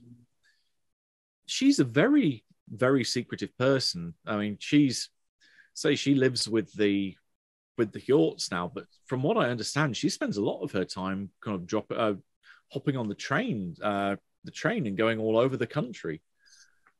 I don't know what Really? it is that she does with herself these days, but it takes her to places far and wide. And does Ivan accompany her, or Not that I'm aware of. he stays with his mother? Interesting. Well, we've also run across a bit of information on disappearances and people going missing near the Branson estate. Yeah, the priest. Oh, you can almost see he would try to cross himself at that mention. Oh yes, a particularly ungodly individual. He was also a black sheep of the family, the Franson family. That is. Michael or Mikhail, the last member of the household there was. So the other family members all passed away. Yes, I believe Mikhail was the last of the family line. He was only in his probably late 30s, early 40s, but this is again going back to 15, 20 years ago or more when he was last seen. There are various rumors about what happened. Maybe he finally met a woman and left the area and got married and they never came back. Others say that he drowned in some boating accident. Others say blew his own brains out in the house and his body's still there. There's plenty of stories to explain why he was never seen in town for so long. And what of the estate itself? It didn't pass over to the town, and no heirs? I believe the Franson family is big enough that there's enough for them to come out of the woodwork, at least further in different branches of the family. He's the last of the local line. That there's enough of them that they would be able to come and reclaim the estate if they so took an interest. But no one has yet. And also there's this is again probably going to count as a superstition from us rural backwater types, that the whole area around it, as you say, is haunted. That people can't even get to the house. That they claim to be able to see the roof of the house through above the tree line from the lake, but no one is able to get to the house through the woods. Father, I have seen a number of very strange things in my travels. The Alcavari mine comes to mind, some very strange things, and Charlottenburg, there was a very strange incident there. I'm wondering if there are demons involved in this, and perhaps we can find a way to drive them out. It sounds very strange. I hope there isn't anything that serious there, but if there is something that serious, then it would take the power of the Lord to move it.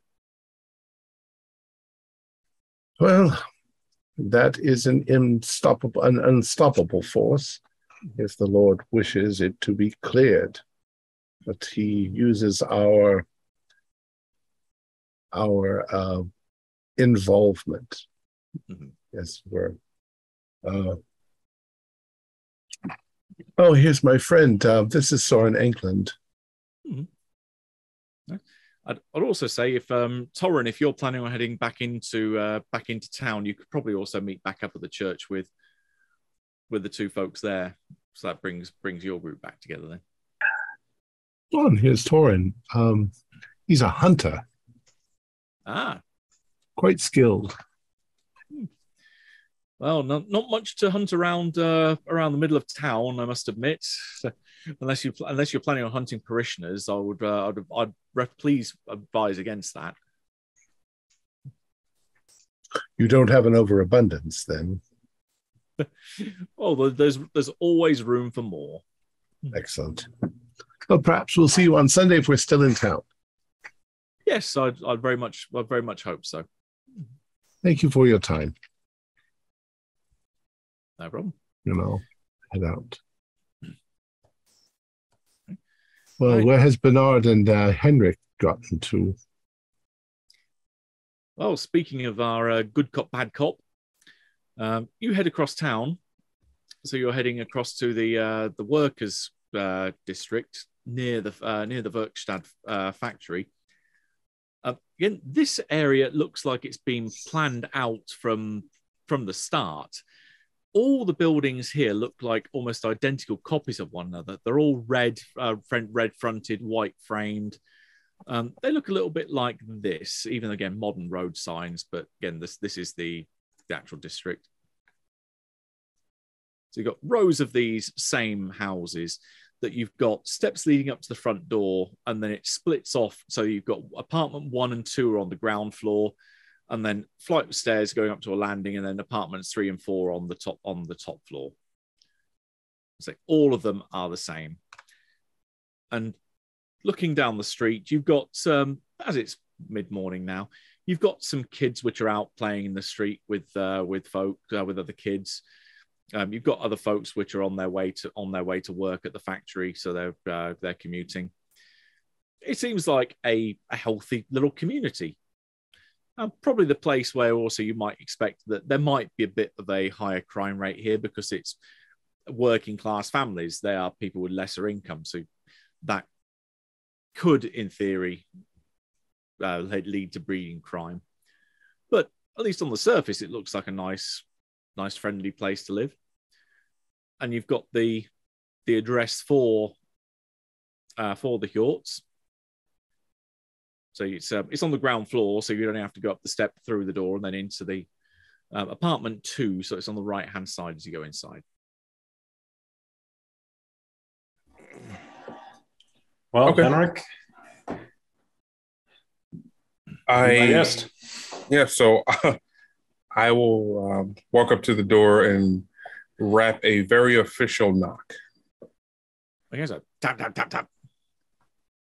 And after a couple of seconds, you hear this kind of shrieking female voice inside going, hang on, there's no need to batter the door down. I'm coming. Just because I'm a slow old lady doesn't mean I won't get there eventually. You hear a thud.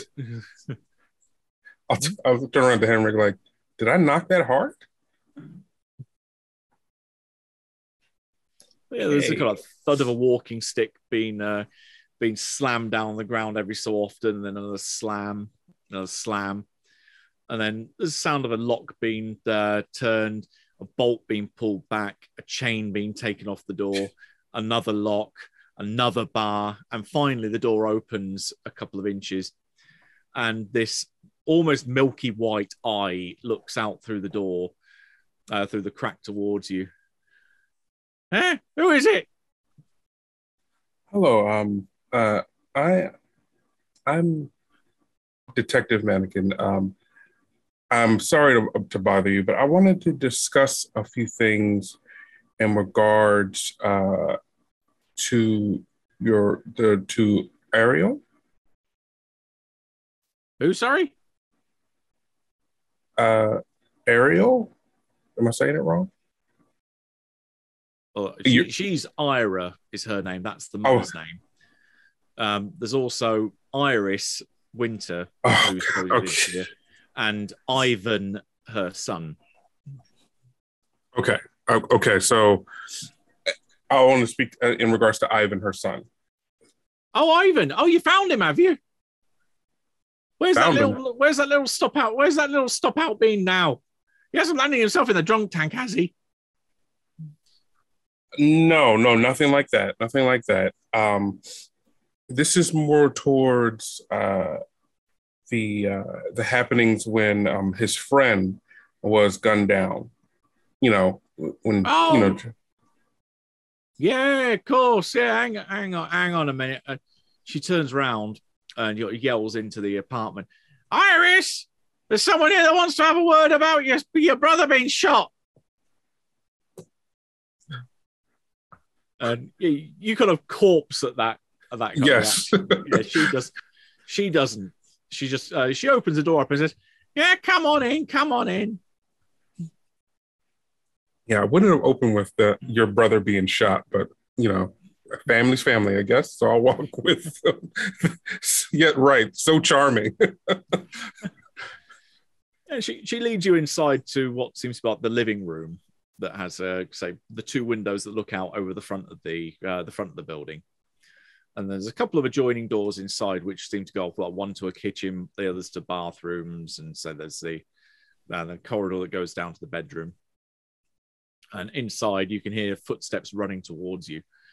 And this quite nice-looking young girl, probably in her early 20s, you think, comes into view. Evidently, once upon a time, her clothing would have been quite nice, would have been quite expensive, but it's evidently been through some wear and wear and tear here. But she looks at you kind of partly expectantly. Says, "You've come to speak to me about my brother? What's the matter? You're not here about Ivan?" No, your brother. We're right now. We're just we're investigating some cold cases, and just trying to find closure for some of the families in the area. And because of that, the story of what happened to your brother, and in that whole altercation, it came up, and I guess where I'm getting at when it comes to your brother is, did he had a history of it? How do I say this? Mixing with the wrong types. Messing with the wrong types, tactically acquiring certain goods that may or may not have been given freely, things like that. Yeah, she kind of shakes her head and in a bit of dismay. She deflates. Look, Simon used to do this for the thrill of it. He used to do it for the fun of it. We didn't need the money. We had rich parents. We never wanted for anything. It was just pure dumb luck that they thought they were trying to break into somewhere to have a look around at all the pretty paintings and such that he was supposed to have on his walls. But he was there. He hadn't left, and it was just. I've been through this so many times. I mean, I'm sorry, but I've got more important things on my mind at the moment. I go ahead.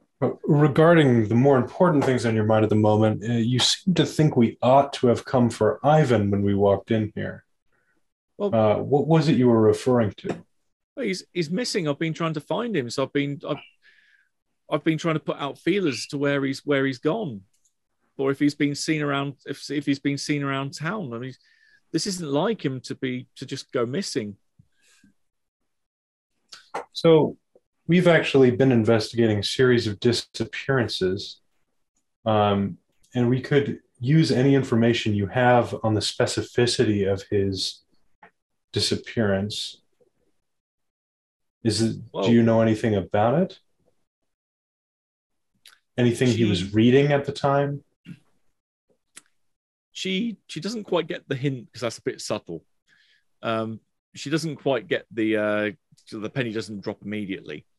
But she says, well, he was down at the last I knew, he was going to go out, go out for some sailing. That I keep a boat down at the harbour, down by the yacht club. So I've been seeing if people saw him come or go. Presumably he must have come back. So I was maybe thinking that maybe he'd been, I don't know, jumped or assaulted or robbed or something on the way back from the yacht club. But I haven't heard anything, and I was thinking maybe that maybe you guys at the police may have heard of my inquiries. And that's exactly what we're trying to figure out. So he was looking to take a boat. Yeah, my boat. He frequently takes it. He goes out to just sail around the lake, and then for a few hours, and then come back. Which lake? Usually before Lake Boren. It's a nice open yachting lake. Doesn't quite get as much travel as Vaesen. Have you ever heard of him going north of to the lake towards the, I hate to say it, haunted woods? You can see that she kind of goes a little bit pale when you mention that. What? Why would you mention about going there? Because it seems as though that's where a lot of the disappearances are centered around. And my concern, I just don't want him to be another name on that list. So would he have the common sense not to go there, or was he adventurous enough that he might venture there? You can give me your choice, either manipulation to try and force a response out of her, or observation to read her response when she eventually gives one. Could I try one and then he does the other? Yeah, you could tag team like that. So if one of you wants to read and one of you wants to force a response, then yeah, you could definitely do that. Go with whichever one you have better score. My observation is 4 dice, and my manipulation is 4 dice. So, so my observation, so it is 4 dice, and my manipulation, let me see, it would be 3. So it would be better for me to do observation than you to do your manipulation. All right. Oh, that's a success. Okay. 1 success. Right. So in which case, she'll give her initial response, like saying, "No, we're not that stupid. I mean, everyone in town knows the fact that people go into those woods, they don't come back out. I mean, that'd be stupid. No one would do that. And your little got a bullshit detector is going off like a klaxon at this point, knowing that she is lying her ass off, that she definitely would go there, and she has been there." Okay. So me with my BS detector going off, I would say, look, I'm not here to investigate anything missing. I personally really don't care. All I care about is making sure that if there are people missing who are still alive, we find them. And if they're not alive, we can give closure to those families. Now, if your brother is one of those people, any information you can give me can help me help him. But if you keep something from me, I can't. It only adds to the time it's going to take me to figure things out. So if you know anything, we need to know now. And how was Bernard leaning into this with the manipulation side of things?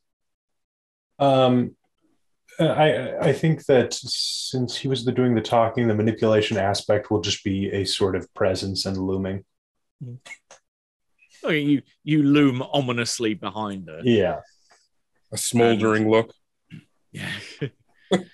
At which point you can physically see her looking up at you in this kind of gradually increasingly anxious manner that she folds like a cheap suit, and she just shakes her head and just says, "Look, what does it matter? It's a deserted house. We just go there and take a few books, and then I sell them, trying to make money. I don't see what the problem is. That it's a creepy old house, but it's just a house, and just lots and lots and lots of books." And again, we're not here to arrest people or charge people because of the books. But the fact of the matter is, everyone but you who has gone near that house has had questionable things happen to them. Either they get chased out, either they get lost, or either they disappear entirely. And what are you? Oh, go ahead. We think Ivan might be in this building. We need to know from you right now how it was that you were getting through that building safely. Right. She nods and she shuffles her feet and looks down and eventually looks up and just says, "I have a feeling you're not going to believe me, but I can tell you. Try me. That's where we'll pick up next time when she tells us exactly what she has to say. Oh, That was good. our players included Joseph Clay, Morgan Llewellyn, Chase Capner, Stuart Lively, and myself, with Matthew Sanderson as the game master. We have a Discord server where you can chat with our other members, and you can set up private games and learn the finer arts of gameplay and game mastering. We provide audio-only versions of our shows, free for you to download from Podbean or iTunes. If you'd like to help support our show, please visit our Patreon account. Just $1 a month helps us a lot. Like, share, and subscribe to our channel, and punch the bell icon for updates on our latest shows. And leave us some comments. We enjoy reading them and answer any questions you might have. This is Tom Rayleigh, together with all the members of our gaming club, inviting you to journey with us once again into the darkness for another adventure into the universe of Scandinavian mythology and the Vaesen role-playing game. Until next time, good luck and good gaming.